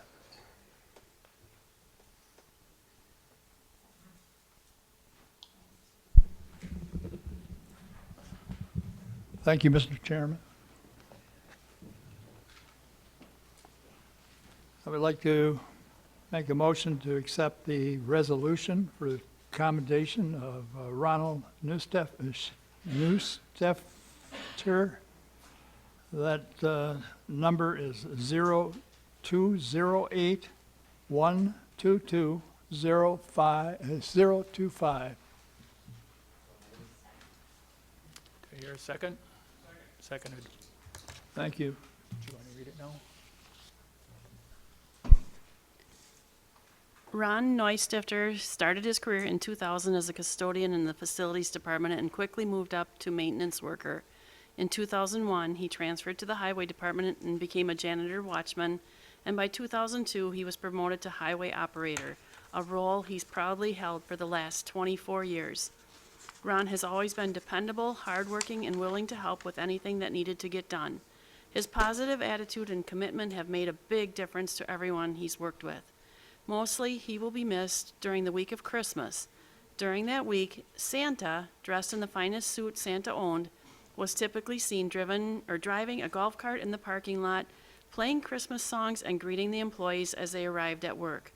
With 25 years of dedicated service to Winnebago County, Ron retired from the Highway Department on December 3rd, 2025. All those in favor signify by saying aye. Aye. Those opposed say nay. Carried. Could have had him here tonight. All right. Next is our consent agenda. Don't see any questions or hands up. Do I have a motion to approve the consent agenda? Motion's been made and seconded to approve tonight's consent agenda. All those in favor signify by saying aye. Aye. Those opposed say nay. Carried.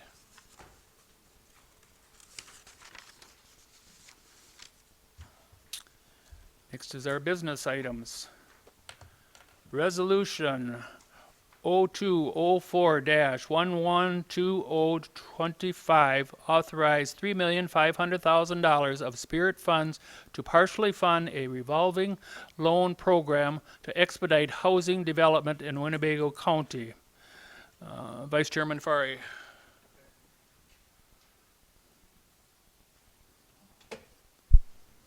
Thank you, Mr. Chairman. I'll move for approval of Resolution 024-11-2025. Motion's been made and seconded. Mr. Chairman, if I might speak. Vice Chairman Fari. Thank you. I want to give, if I have the latitude, give a little background. Of course, being a member of the ARPA Commission, I did support and vote yes for the document you have in front of you. And I think, as Executive Hintz explained, the Commission did very intentionally try to address changes to answer the questions that were raised by the board. However, there is one concern I'm going to have. I'll explain that to you with the liberty I'm offered here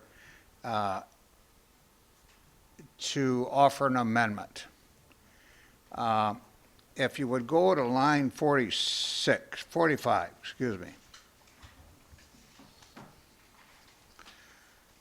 Of the changes we made, we took out the language in regard to the tax district.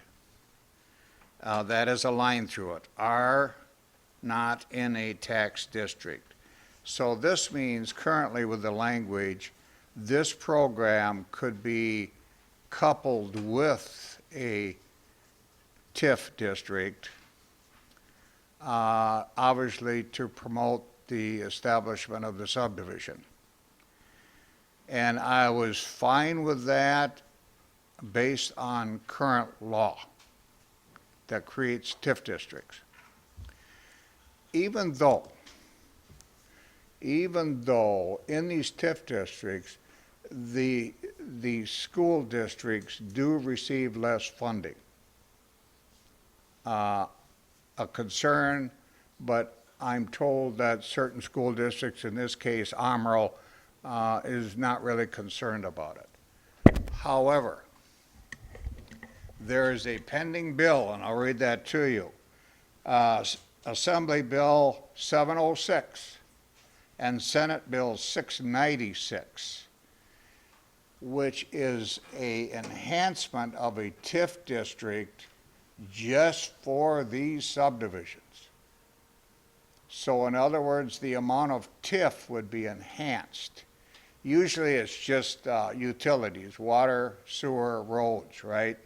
This would enhance it where actually under the TIF, it would include the construction of the houses being built. That, as comments were made in the back here, that is going to have a major, major reduction of revenue to the school districts. I am concerned about that this board would establish a policy that could further dimine the revenue that our school districts receive.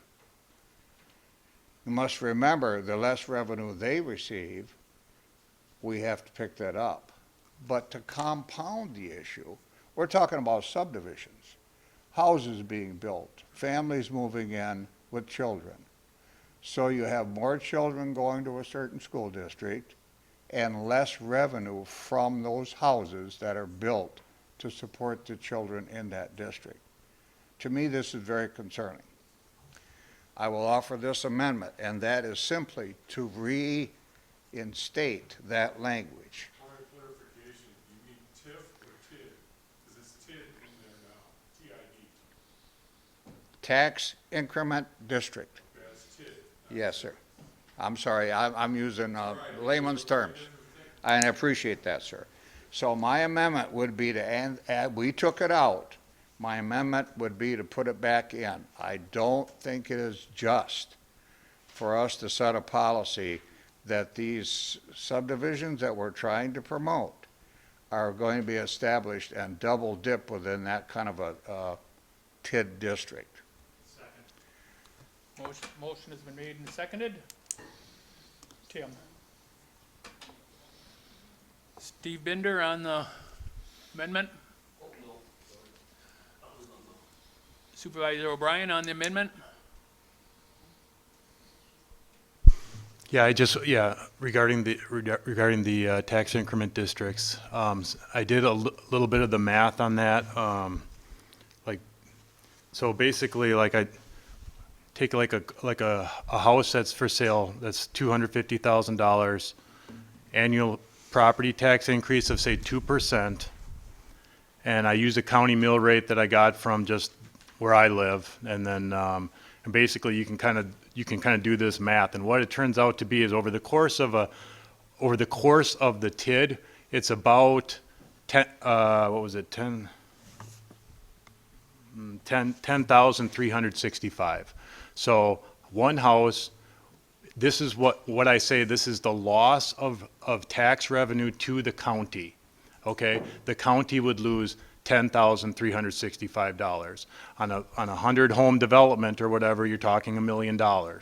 So this is where I feel like, yeah, we need to get rid of this, strike this line. I'm in favor of Supervisor Fari's amendment here because if we're doing something for the county, it doesn't, it's like I don't see where it makes sense to like, okay, let's just long-term, let's have less tax revenue, and there's extra costs with that.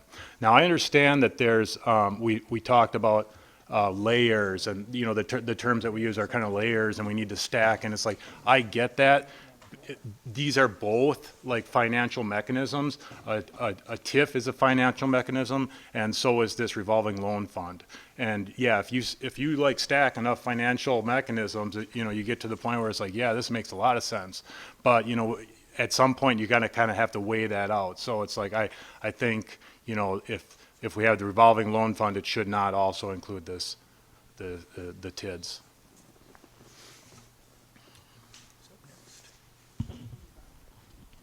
Supervisor Buck. Not on the amendment. None on the amendment. Supervisor Zelmer on the amendment. Not on the amendment. Supervisor Holt on the amendment. Supervisor Hanson on the amendment. Yes, I would like to clarify. The amendment is on line 45, correct? Adding back in, or not in tax incremental district, is that correct? I would be open and amenable to that but I don't know how that would translate because the whereases are really just fluff. I need to know how that would transfer into the be it therefore resolves.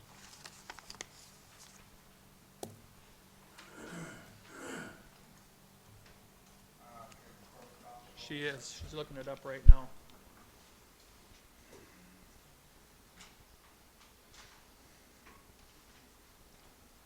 I don't see any tie-in, frankly, but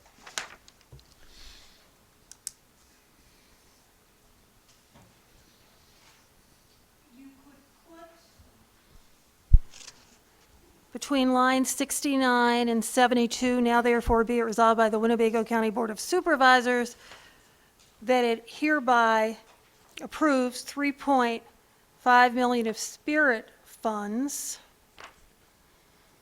to be used as part of the investment in a revolving loan fund for the development of new housing opportunities in Winnebago County, including not in a tax increment district.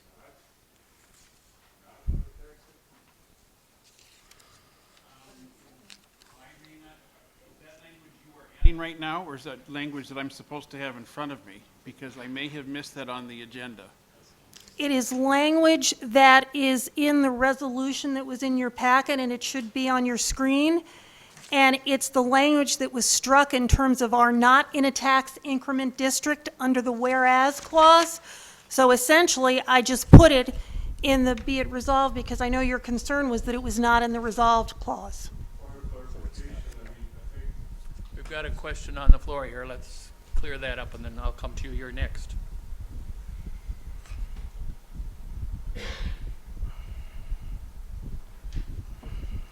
Because I'm opening the screen, I'm looking at the paper printed from the packet, and then I believe there was an amendment. So what, okay, I have it on the screen, Corporation Council. I'm not seeing any language on line 72 after the Winnebago County on my screen right now. Is there a different, is there something added that we don't have in front of us? Nope, you should have it in front of you.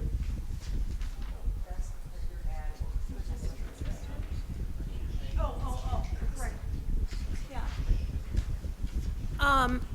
So the part that I'm adding is addressing Supervisor Fari's concern and your concern because you had indicated you were amenable to Supervisor Fari's including that language that is referenced on line 45.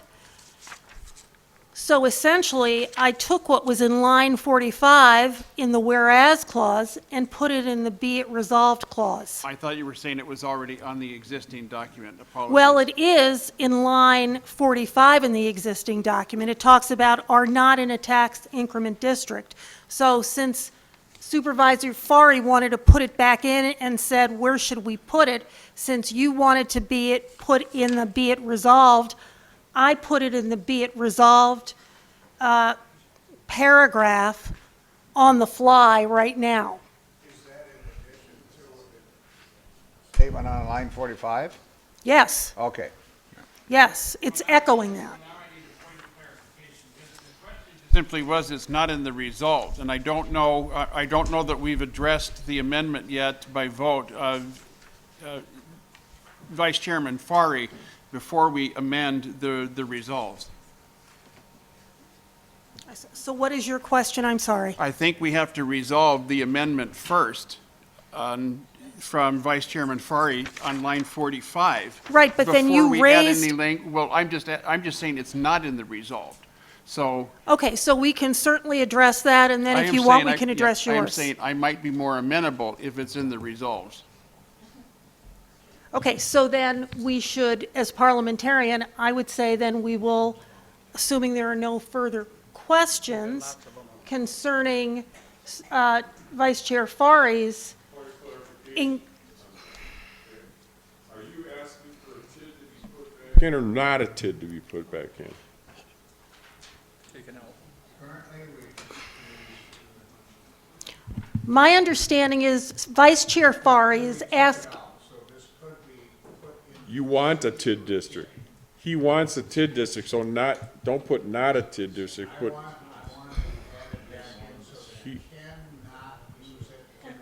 You don't want a TID Right. district. No, cannot. Cannot. The word That's is correct. are not in a tax increment district. Are you done? So Vice Chair Fari wants to put back in to the resolution the language that was struck, are not in a tax increment district. Is that correct? Yes. Mr. Hanson, are you done? Yes. Okay, Supervisor Swan. Thank you, Mr. Chairman. So by this amendment then, in removing a TID district, the TID vehicle is how a lot of municipalities finance the street improvements in these subdivisions and utilities. Yes, that's all I'm saying. So you don't want the county to be involved in doing that. Well, who's gonna finance the street improvements, utilities, and prepare the subdivision for sellout? This doesn't address that. The current law that's pending, if that is approved, would enhance that greatly beyond just roads and sewer and water. What that does is that is going to enhance the money that, it's going to enhance the less amount of money that school districts would receive. When currently, under current law, these TIDs reduce the amount of funding that goes to the school districts, county, et cetera. All that money goes back in to repay the municipalities for that infrastructure. Now they want to enhance it and make it greater, so even more money goes back to the municipality and less money to the school district, less money to the county. I think the county can cover these losses, but I'm concerned about the school districts. They cannot cover those losses. We have to make them up. And to me, that's just not good policy for this county. Yes, sir. You know, if we don't have that vehicle, I'm concerned that those street improvements and utilities do not get funded. And, you know, you can't have your cake and eat it too, so to speak. I mean, if you want housing development and increased, you know, increased population growth and families and economic benefit, that should make up for the loss in revenue funding that you would otherwise lose to the school district. The school district has to expect that sacrifices need to be made to increase housing in the community and therefore increase enrollment. So, you know, it's sort of a chicken and egg thing, in my opinion. Supervisor Laux. Thank you, Mr. Chairman. This is just on the amendment now. Yes, Okay. this is on the amendment. Because this is a problem I was having with it too. Because of the school districts losing out on money and on tax. And I'm just wondering, does anybody know how much developers are not going to want to build if it's not a TID district? A realtor brought up to me today that this bill was coming through, the one that Supervisor Fari brought up, and he thought it was a great idea. But our school districts are hurting so much at the moment that not doing Fari's amendment to change it back to the way it was makes me very uncomfortable. Does anybody know how likely or unlikely it is that a developer will want to take this money if it can't be a layered approach?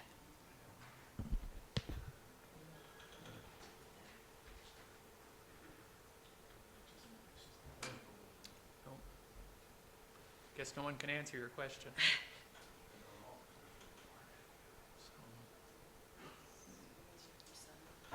Right.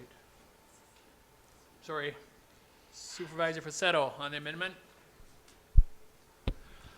Well, as I've been, thank you, Mr. Chairman. As I've been listening to some of the comments, it's kind of interesting pulling what might affect the school district. And when I'm reading the news that they've got problems of their own, and frankly, it has nothing to do with what we're debating right now, whether a tax incremental district is going to be part of this or not.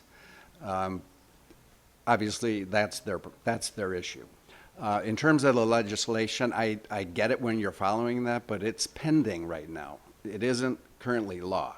So I'm trying to distill everything down to what do we have in front of us right now? And the only thing I can come up with is what I was afraid of bodies like ours, where we want to try to really get down into the weeds and cut really thin hair. And I think we're shooting ourselves in the face by taking out this, not including tax incremental districts, because local municipalities have already identified where they see their growth occurring and they want to spur it. So they set this geographic area, and that's where developers are going to be focusing their attention. And if we pull it out, I understand what Supervisor O'Brien said, that we pull it out, we're going to lose some money, some tax revenue. Well, yeah, that's true. But at the same time, we're also supposed to be trying to do things more efficiently and effectively. And I think we need to be focused on that. But the bigger issue is we're shooting ourselves in the foot by taking this back out and not having the TID as part of our affordable housing push, which is what we're trying to do. So I would urge you to vote against the amendment. Thank you. Supervisor Hanson, second time. Yeah, thank you. First to Supervisor Frashetto. At first he said shooting ourselves in the face, and I was going to say, can I please shoot myself in the foot rather Still on than the face? amendment, just so y'all know. I would much rather continue limping. I'm hearing both arguments. Now my only reservation is, does anyone know when they're voting on this? Because this is pretty unknown until Madison votes and Tony Evers signs or vetoes. Is there any indication?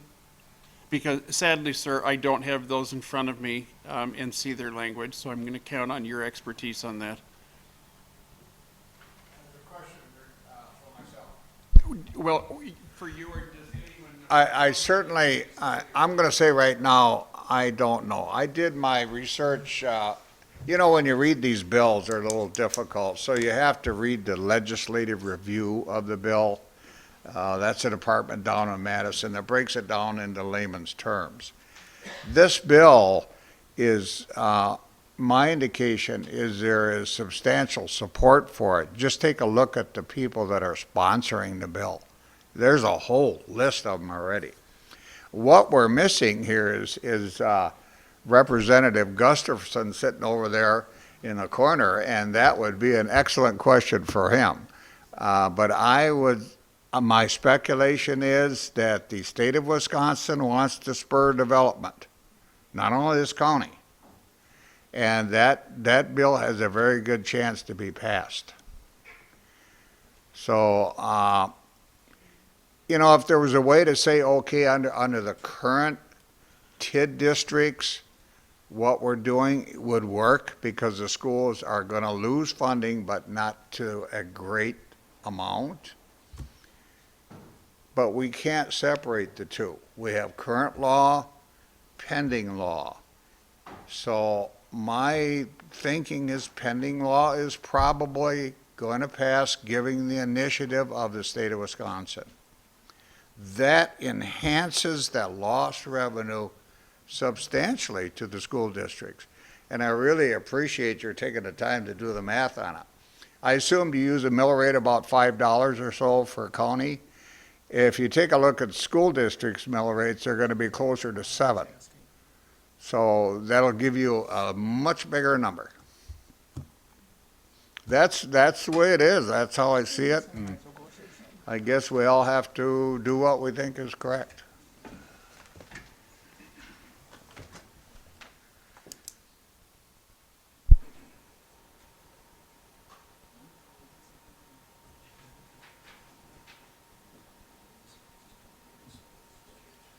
Well, it'd be awful if I didn't say something.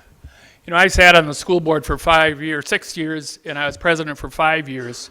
And if you want to try and go and get money out of people, there's a place you really, it's a hard time. We can sit here in this county board, and we can go back and forth, but sooner or later, we can get it. If we have to have road money, we know it's going to be there.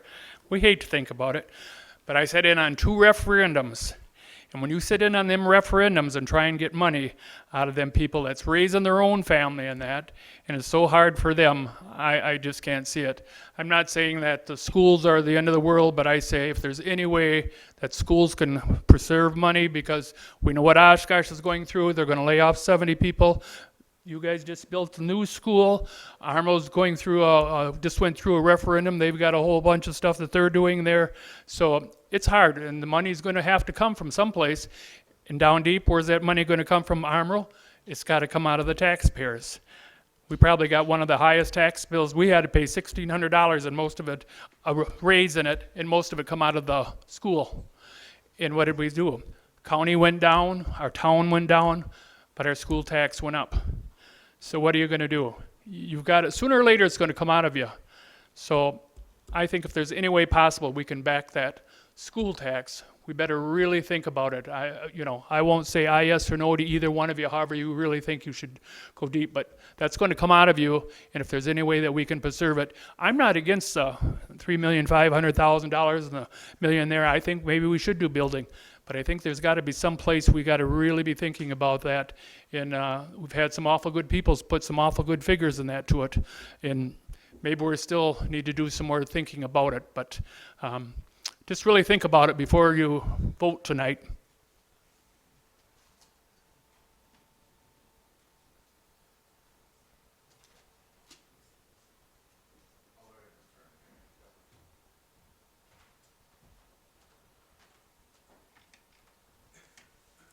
Vice Chairman Farhi.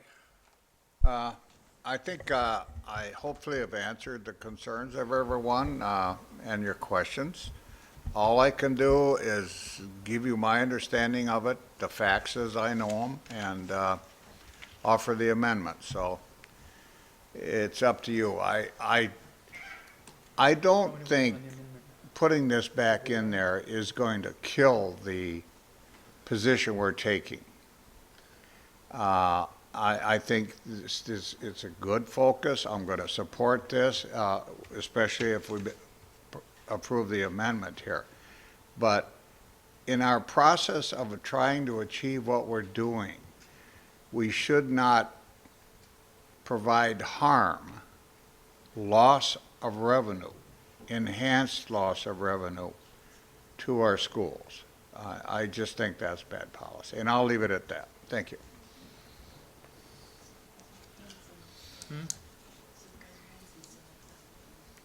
Supervisor Hanson?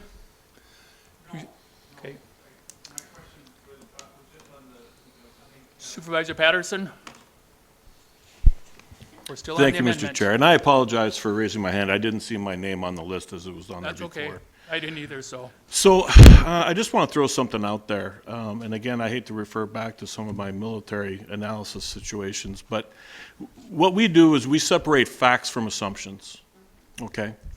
And earlier today, when we heard the public comment, we heard about the devil's in the details. One of the things that I've been talking about the overall resolution, and I am talking about the amendment here, but we have so much that's undefined, right? We have a ton of this that's undefined. We've heard this could be 3, 4, 5, 6 houses, and there are some people that are assuming that it's 100 houses, okay? We don't know anything yet about what this program, and I call it the program, I apologize, what it's really going to produce.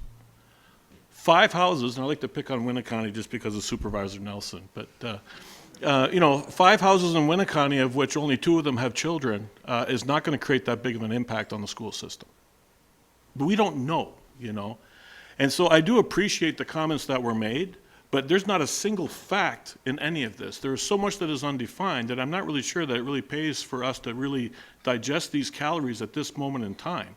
I think it was great that it was brought up, but I don't see us making movement on this until we actually know what it is that we're actually dealing with.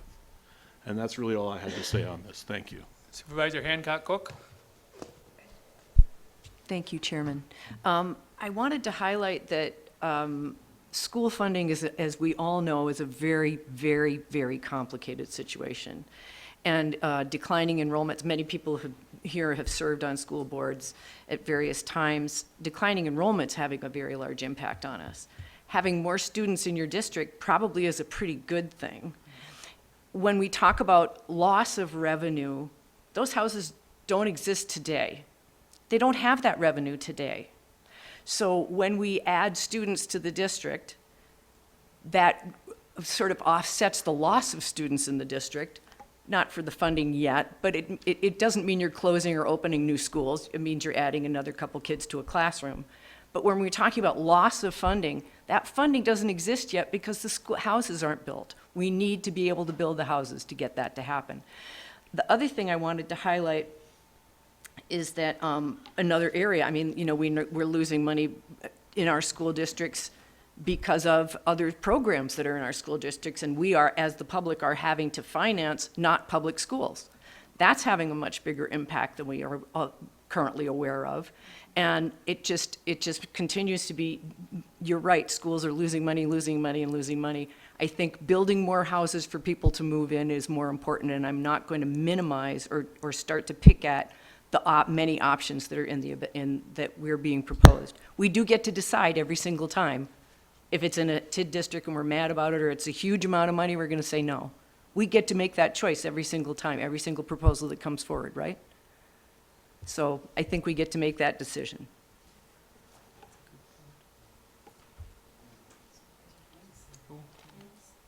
Supervisor Hintz? Thank you, Mr. Chairman. If there's one thing I think we can all say from knowing Supervisor Fari, it's that he's concerned with budgets.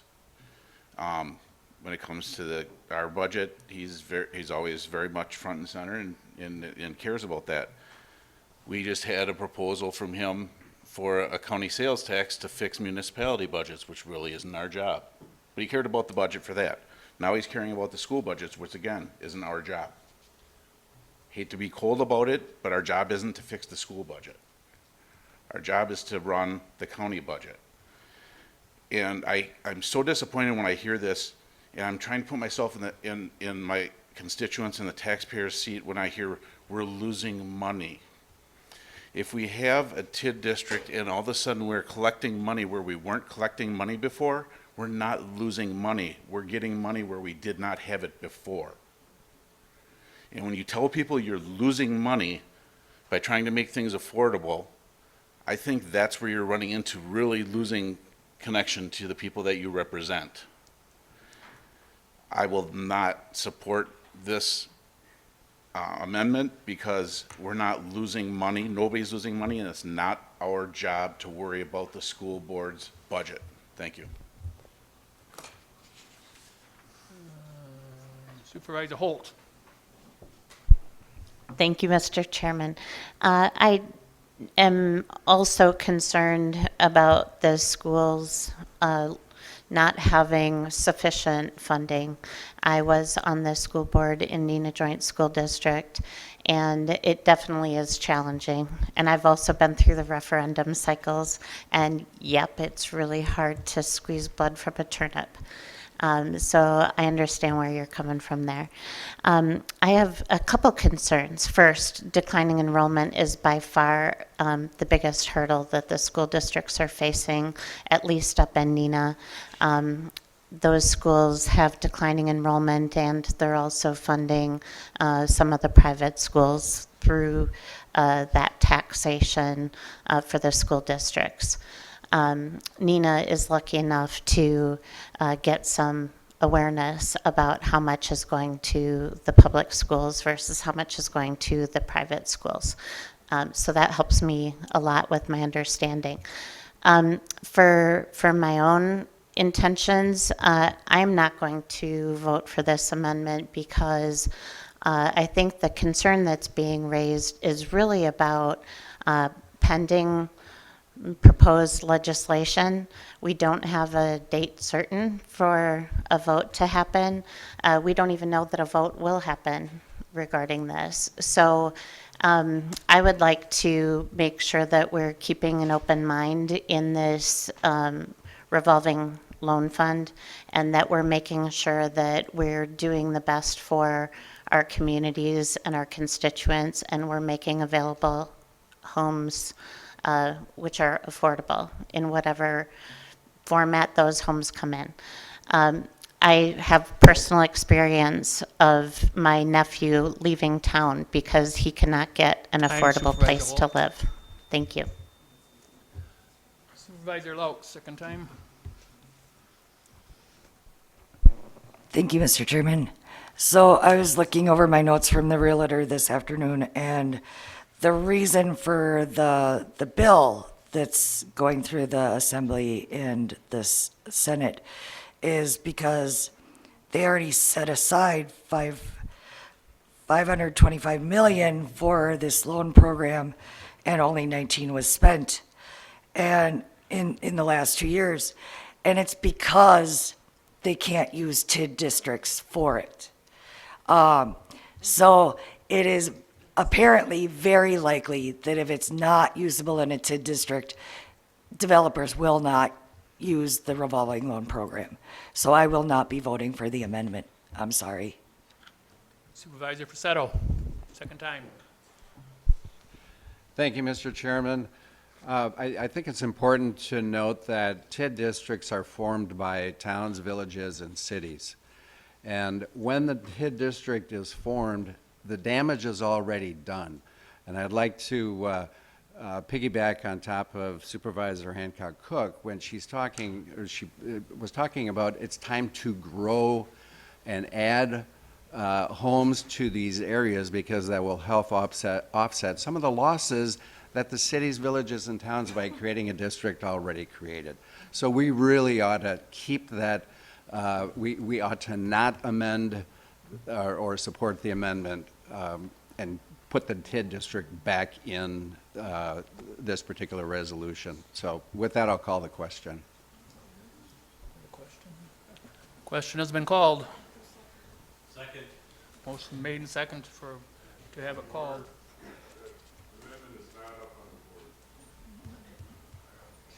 She's working on it. I'm sorry, Jim, I had to say that. They're saying you don't have the amendment up on the board.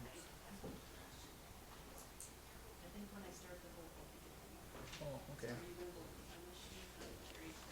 Do you want to do voice or you want to do on machine? Voice? All the... Right. Right.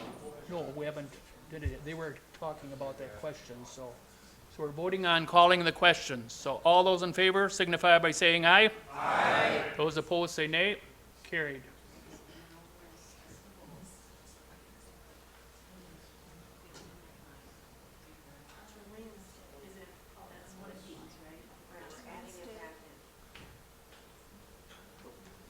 The wording is are not in a tax increment district.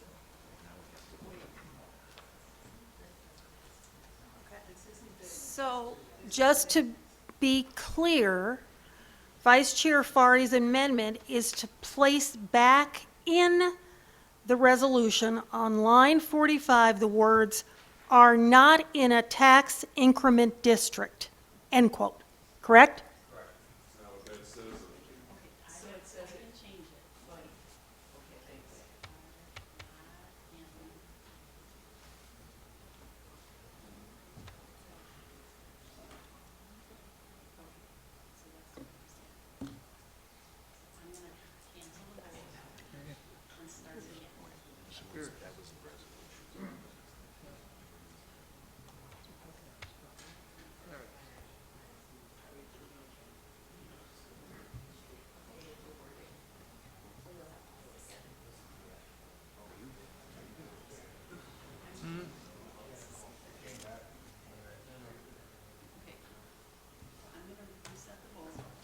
Okay, she's resetting the vote.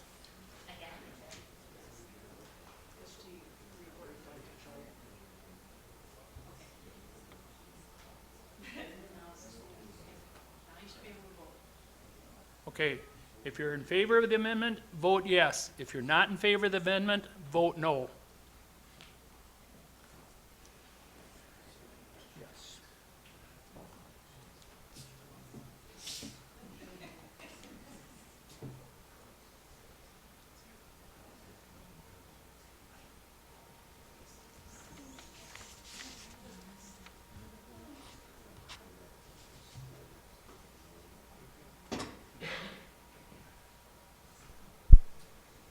Supervisor Cox, Supervisor Cox, yes or no?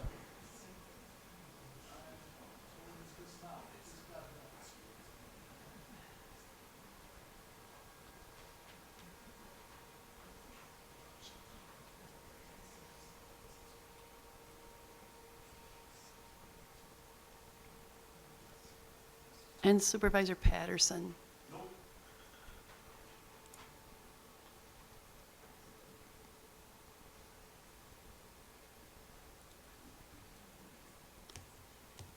It failed. And that failed 6-26-1.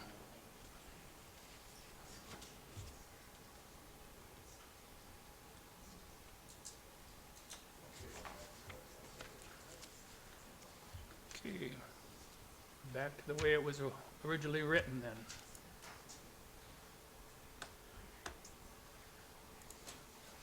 Supervisor Pacetto. I think he was done. He was already. He was done, so it's Supervisor Okay. Lutz. Back on the original motion now. Supervisor Lutz. I'd like to call the question. Okay. Needs a second. Do I hear a second? Second.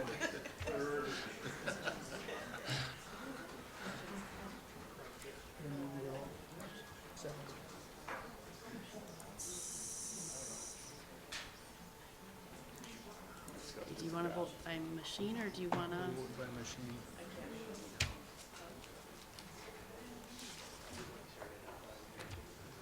How you vote? So you're, now you're voting on call the question. Come back anyways.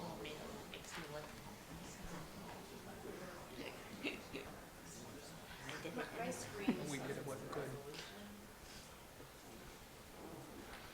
Maybe try refresh it. Question at the top? Yeah. It's not that? I don't either. It was worth a try. So it's not showing like that? I trust you guys though, but if it's wrong, I want to change. I would. I vote yes on this. Supposed to do it verbally if it's showing wrong. Okay, what do we got? Say verbal. Do you want it? I'll just look. I voted no.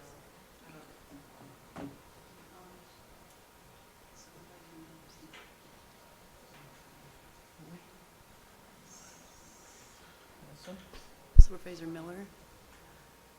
Supervisor Patterson?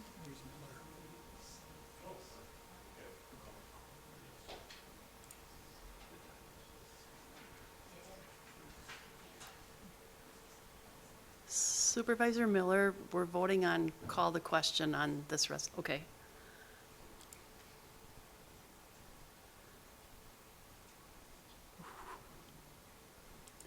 Is it, it's majority or two-thirds, then it failed. That passed, No, then 17 to it failed. 16. It failed. If it's two-thirds, then it failed. Oh, I'm sorry, it's 2/3 and that failed. That failed, 17-16. Okay, so now we're back on the So we're resolution. back on the original motion.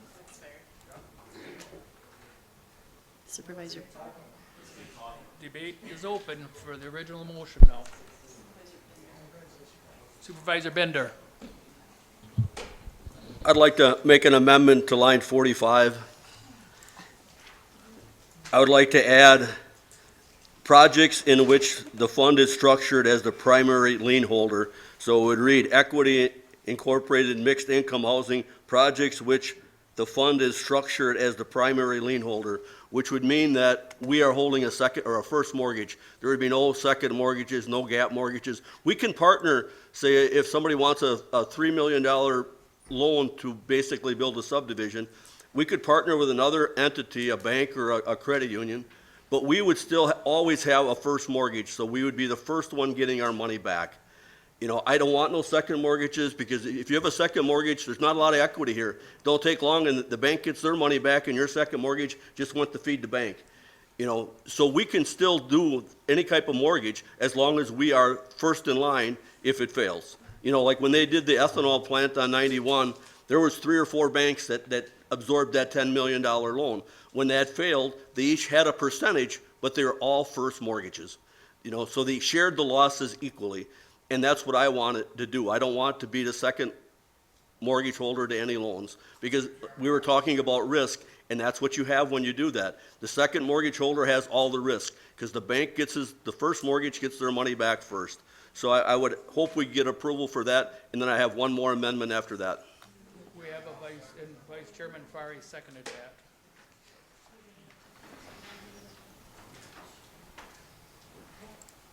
Any Supervisor Buck on the amendment?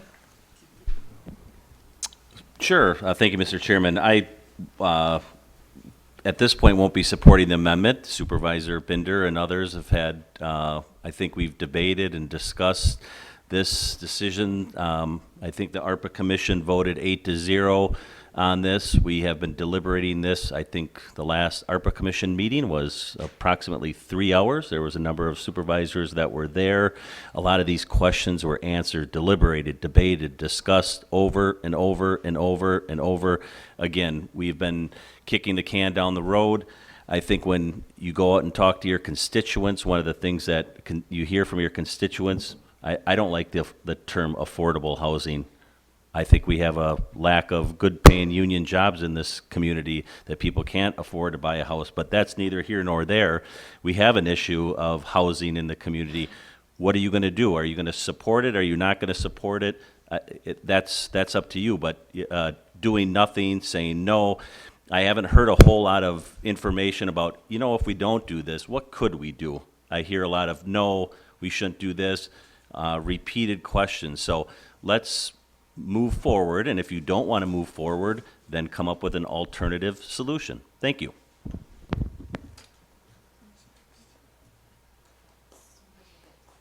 Supervisor Holt. Thank you, Mr. Chairman. I agree with Andy almost verbatim that I believe we need to move forward very quickly to enable some housing to be developed, again, very quickly. Supervisor Dowling. Thank you, Mr. Chairman. I appreciate the heart behind what Supervisor Binder is trying to do, but as the county board, we have the option to see and approve the loans, which was amended by the ARPA committee. So I guess this just feels redundant to me. We're going to get an option to see where we're at on the loan anyway, which is my understanding. Call the question.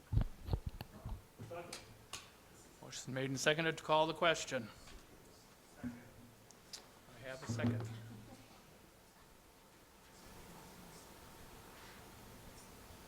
All those in favor of calling the question? I can't help it. There's not a thing I can do about it. We go by your names. I got 2 call questions here. I'm down at the bottom of the list. I have relevant comments. If you're down the bottom of the list, Supervisor Swan, there's not a thing I can do about it. All those in favor signify by saying aye. Aye. Those opposed say nay. Nay. Carried. The ayes have it.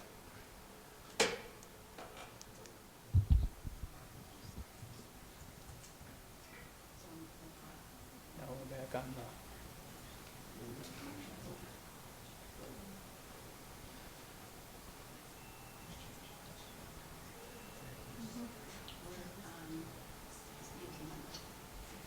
Right. So we're on Supervisor Binder's amendment.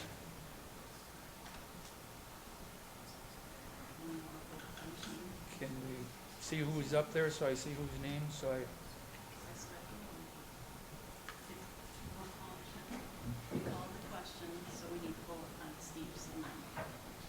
Okay. Could that be read again?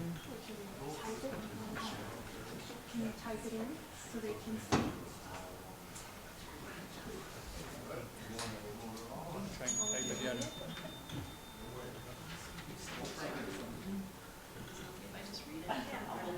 Okay, she's going to read it, so listen close. She's going to read what the motion is. Okay, so on line 45, it would read equity, incorporate mixed income housing, and this is what is being added. Projects in which the fund is structured as a primary lien holder and/or provide. So the words that are added to line 45 is projects in which the fund is structured as a primary lien holder.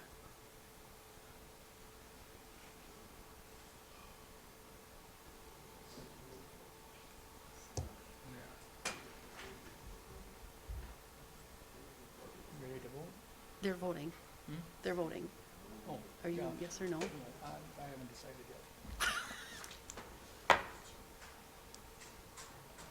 I don't think so, no. Supervisor Patterson?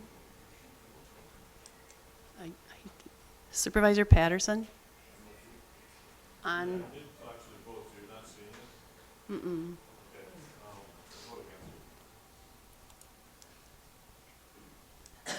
Supervisor Gabbard. I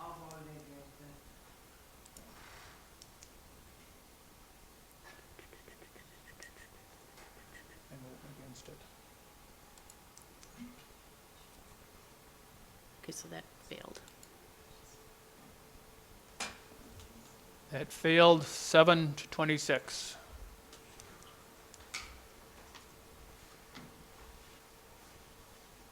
So, go back to the speakers. So we're back on the original. Supervisor Dowling.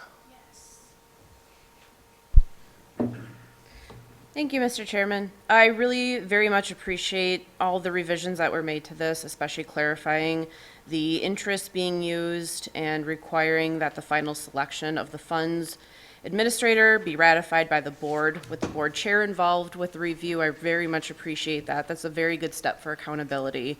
My only remaining concern is that the resolution still doesn't clearly state that what the loan guidelines are.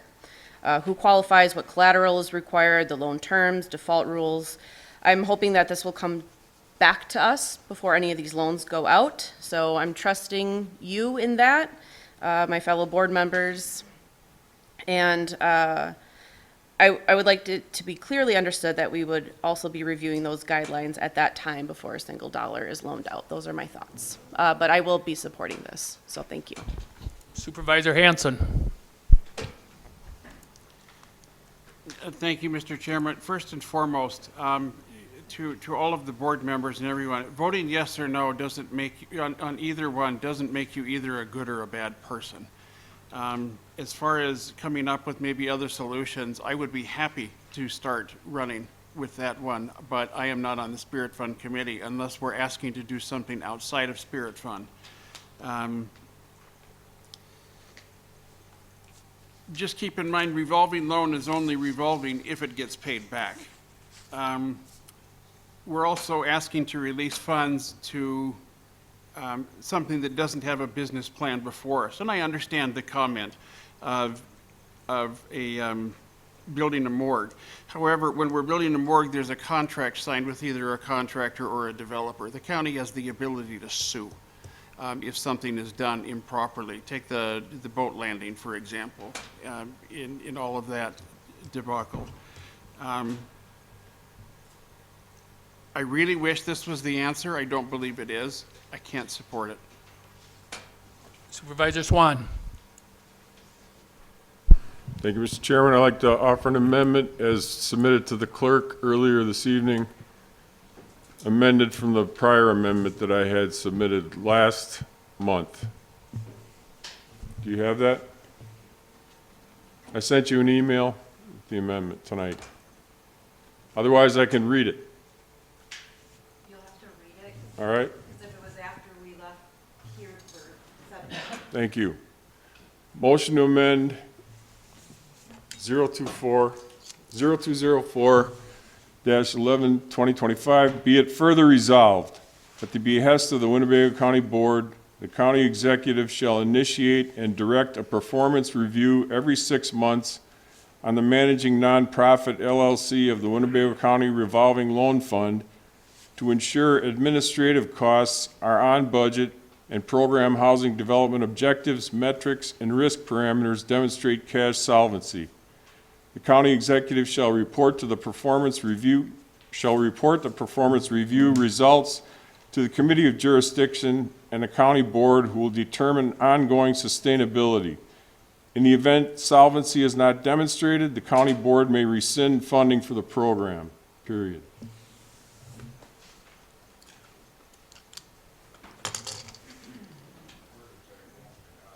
For your clarification, what line numbers would this language be added? That would be added as a, be it further resolved. So anywhere between 80 and 82? 81, line 81, how's that? Or 82 if you push it down. Just quick question to Corporation Counsel. If that language is added, does it matter if 82 is pushed down or if his language is up? I don't think it matters, but just for clarification. I am looking at the language, because I just want to make sure, I don't think it does, but hold on.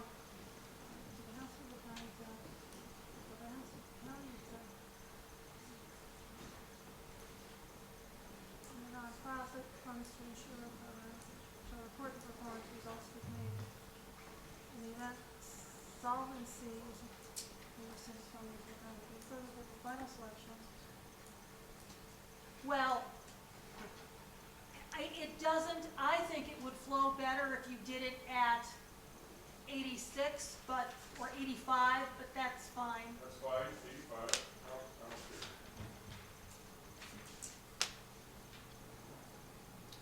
Do you want us to read it again, since you were reading it pretty quickly? Please do, thank you. Oh. Okay. So it would be added as line 85 or 86.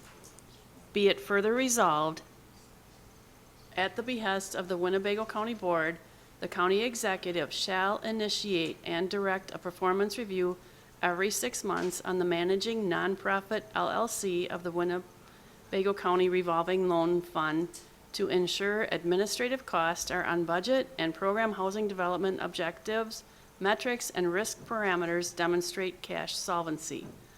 The county executive shall report the performance review results to the Committee of Jurisdiction and the county board, who will determine ongoing sustainability.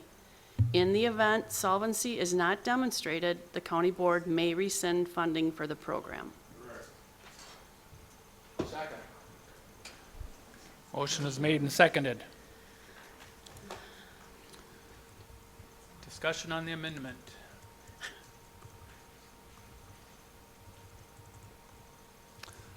Supervisor Facetto.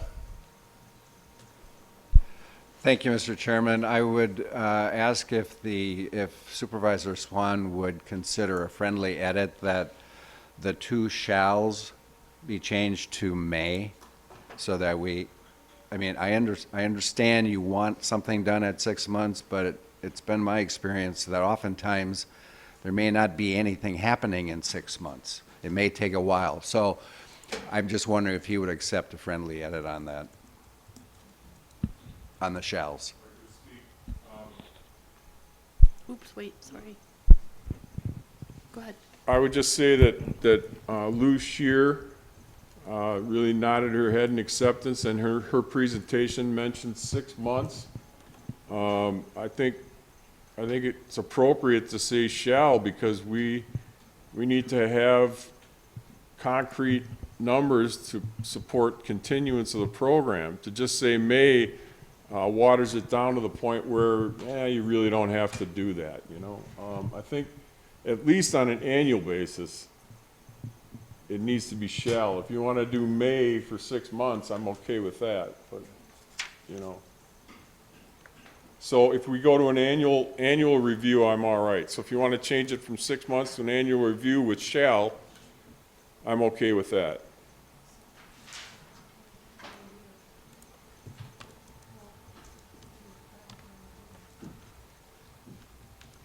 So instead of every 6 months, you just put annually in there, okay?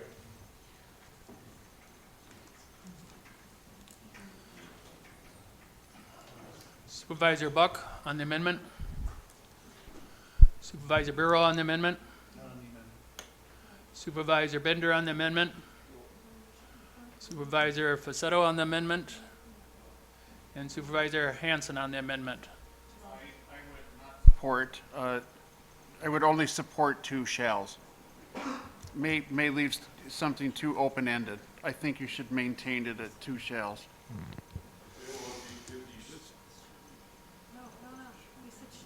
It's your amendment, and you're accepting, either accepting or rejecting a friendly. What I'm saying is shall stays in on an annual basis. Right. Okay. All right. I'm good with that. Supervisor Laux on the amendment.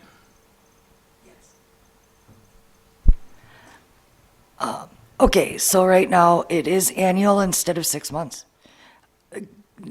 Is there any way to have this incorporated into the budget process? Right now, they got every 6 months, so A friendly amendment to say, have it be annually instead of every 6 months.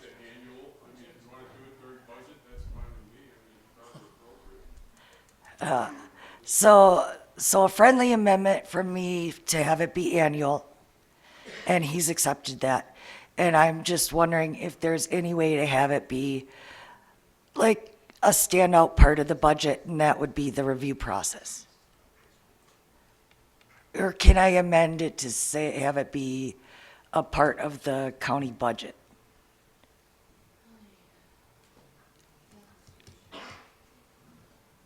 so that's annual then you're talking about. Annual, yeah. Because we're already doing all the money. So are you saying annually during the county budget? You want to add Yeah. during the county budget? Within the county budget process. Is that easier? No, I think during the county budget is easy. Okay. However is easier. Supervisor Swan said that's fine for a friendly amendment. And we're gonna see if we can get it up on the screen, or actually Kathy's.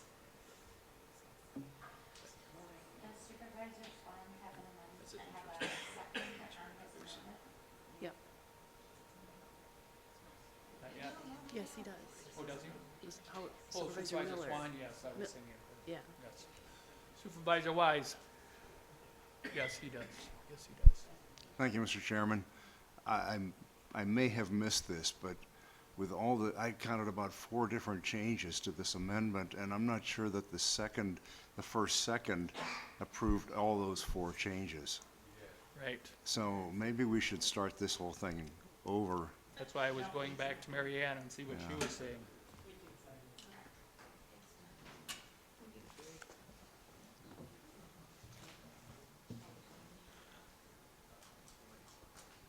So the first compound amendment, and please confirm if this is right, is be it further resolved at the behest of the Winnebago County Board, the county executive shall initiate and direct a performance review annually. Is that correct? Oh, you got it up.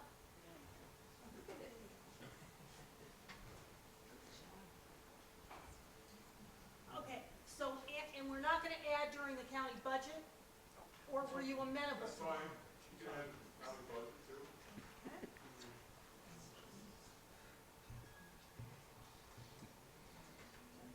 So I think the question is Supervisor Wise has with all these amendments and all this and that, are we Well- getting way over compared to where it started?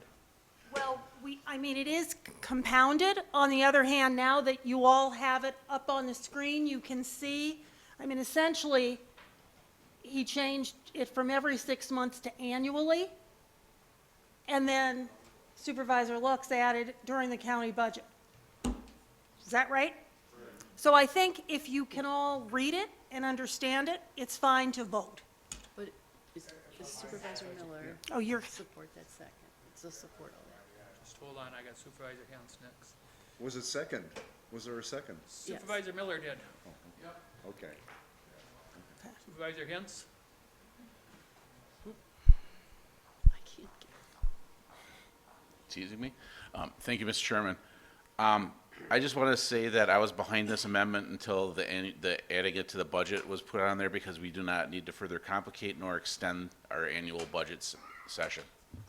So I will be voting no for this, even though I'm in favor of 95% of it, if it stays going during budget time. Well, you have to ask Supervisor.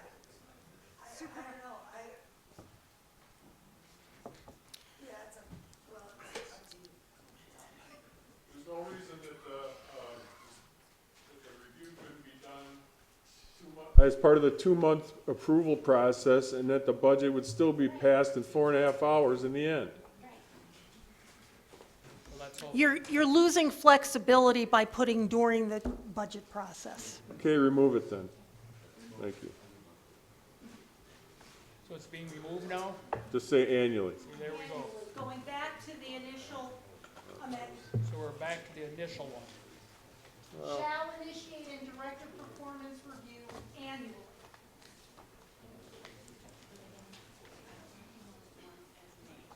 Yes, there was a may and a shall in there. What happened there? That stays in. What, may or Shall. shall? Shall.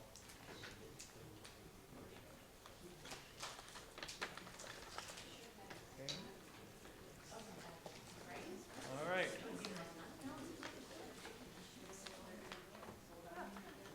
Okay, we're voting on the amendment now. So it's written right up there, amendment 0204112025. Can everyone read it? Otherwise, we'll have to have them read again. All right, on the amendment. All those in favor signify by saying aye. Aye. Those opposed say nay. Nay. We'll have to vote by machine. Oh, I'm sorry. I'm sorry, she's already voting. Yeah, that was my fault.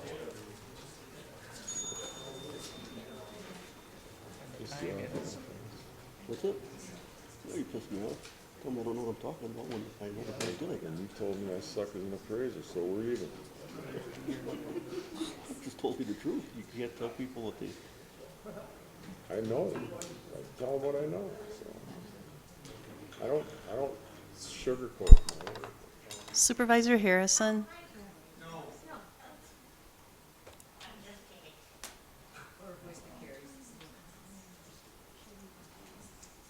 Supervisor Patterson? Supervisor Gabbert?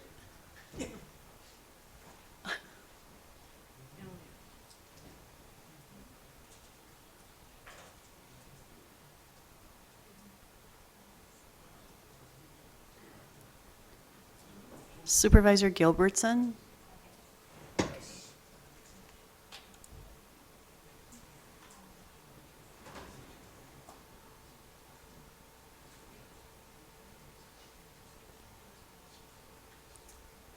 Supervisor Gabbert?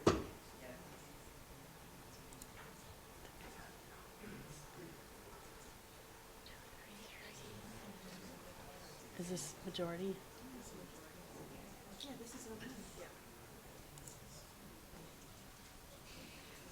This passed 21 to 11.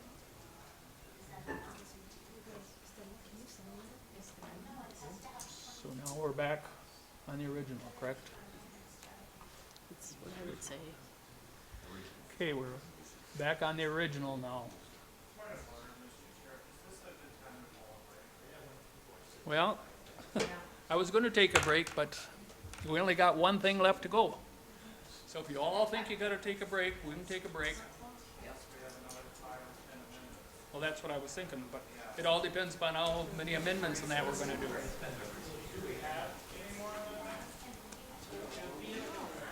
So it's up to you.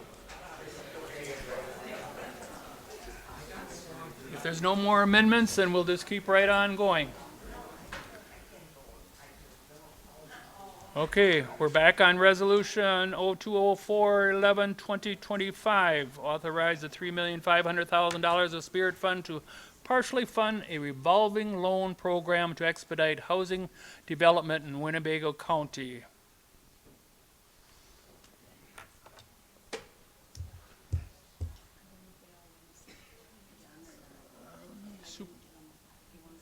Pardon?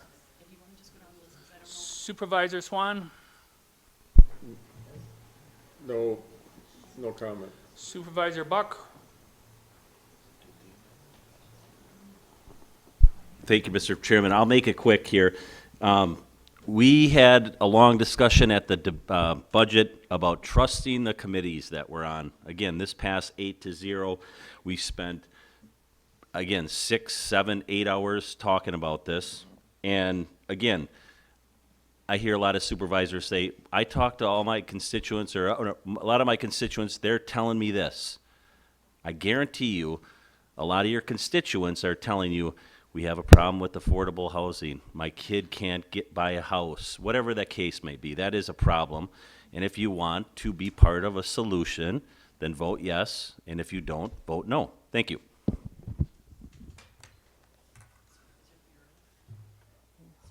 Supervisor Bureau? Thank you, Mr. Chairman. Just reinforce what Supervisor Puck just said. There's been a lot of discussion, a lot of homework already put into this. I see controls in place, knowing are we on track, are we not on track? We have the ability to approve who the third party is. We have the ability to kill the program if we want. So again, I'll be supporting the resolution. I also want to bring up an idea in parallel. Bring the major stakeholders together, developers, the county, municipalities, and say, if we want more affordable housing in Winnebago County, if we want the county to be the best in the state, what are we missing? Do that homework in parallel. That sets the long-term strategy. Thank you. Supervisor Wise? Name is up there. Who's next? Supervisor Hens. Thank you, Mr. Chairman. This is for Marianne for Corporation Counsel. The last whereas in numbers 1, 2, and 3 seem like they are actually laying out things that are supposed to be accomplished. So should those not be resolved instead of a whereas? It's not providing a reason for the resolution. It's actually laying out that partners to co-invest in a model, the responsible for day-to-day management, and there should be a board of equal members and so on and so forth. It's actually directing. Should that not be therefore be it resolved then? I think that it's not necessary because you're addressing it in what you're seeing in front of line 82 through 84, which talks about the supervisors, that the final selection of funds administrator will be ratified by the county board of supervisors. The county board chair will be part of the staff review of responses to the RFP. Just wanted to be clear on that because it seemed to me like there was a lot of direction going on in a whereas that we usually don't have in those. Whatever your pleasure is. If you say it's okay and everything's covered in there, I will trust your legal judgment on that because that's why you're here.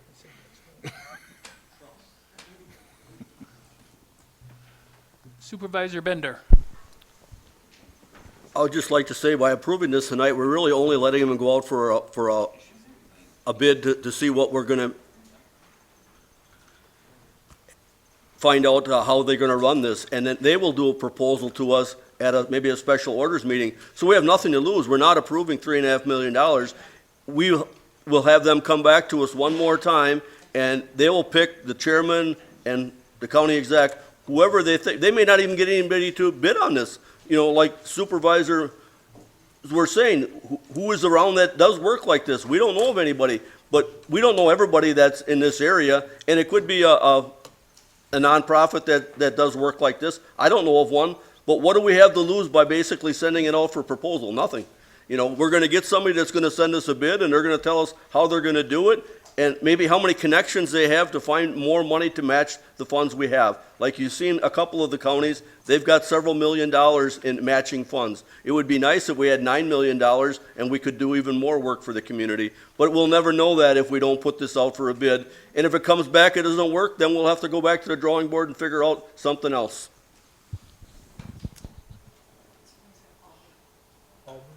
Supervisor Halber?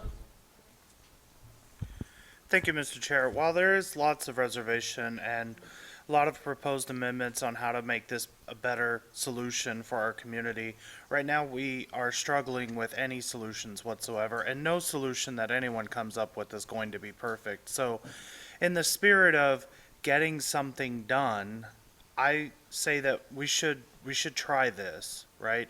At any point in time, we can always come back and say, we don't want to continue this, or this was a failure, let's not do this ever again, or we don't like the way this is working, let's change it. We have ultimate control.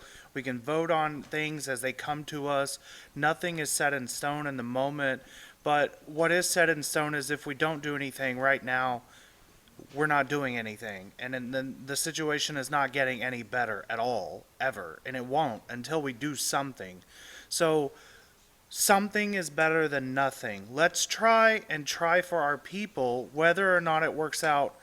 We still can say that we tried and we're doing our best, and let's change the plan along the way. Let's improve on what we're starting here. You know, I was one of the number one people that was against this in the beginning, and then the more willingness that the people who were working on this showed to adapting the changes that we brought to them, answering the questions that we had for them, the willingness that was proven to me that they're willing to work on and make this a better solution when we bring forward our concerns and our suggestions, proved to me that this is a mutually beneficial plan, and it is something that we can work in tandem with the authors of this and the committee that's going to be put together to pay out the money and hire the contractors and things like that. So let's not battle ourselves and keep ourselves from achieving a wonderful goal in the end. Let's vote on this to approve it. Thank you.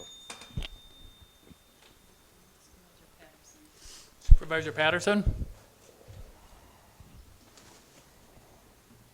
Thank you, Mr. Chair. In terms of the original document, I had a lot of issues about it. I was vocal both in the meeting and also at the ARPA committee. But what I really do respect about what has happened since then is in a short amount of time, the numbers of controls that have been implemented and added to the original resolution.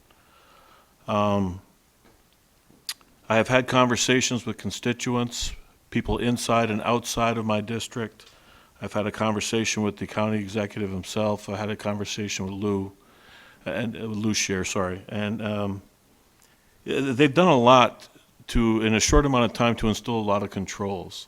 Now, I'm not saying that all my concerns have been resolved. By no means have they. But I'm really impressed with the effort that's been taken in a short amount of time. I think there's still a lot of work that needs to be done.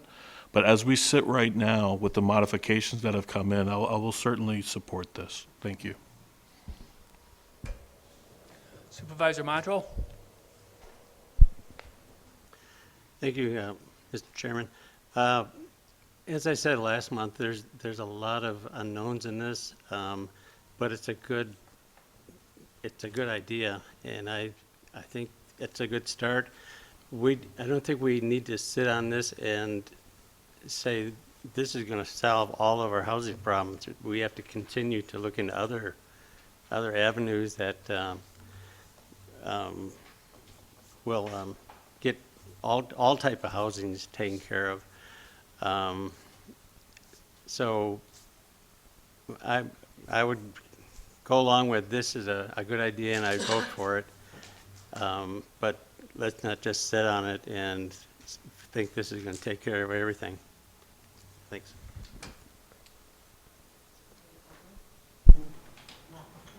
Supervisor Albrecht? Thank you, Mr. Chairman. I'm looking at this issue from an historical perspective. Following World War II, for at least a decade, housing was a key national, state, and local issue. Remember back about this unified action taken by those three levels of government. We're approaching another housing crisis as those people did.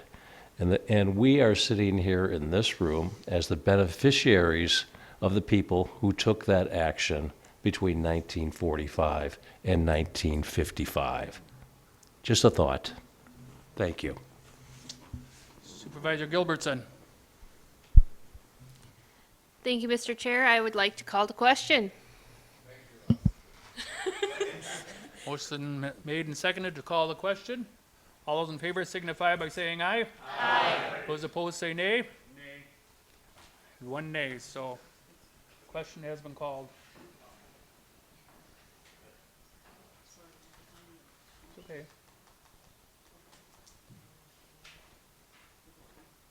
You ready? Okay. We're voting on Resolution 0204-11-2025, authorizing $3,500,000 of Spirit Fund to partially fund a revolving loan program to expedite housing development in Winnebago County. so you can begin voting.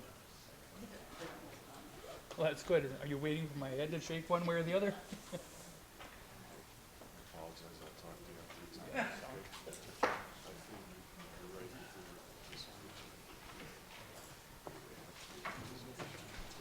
Supervisor Gabbert. Oh, yep, it came through. And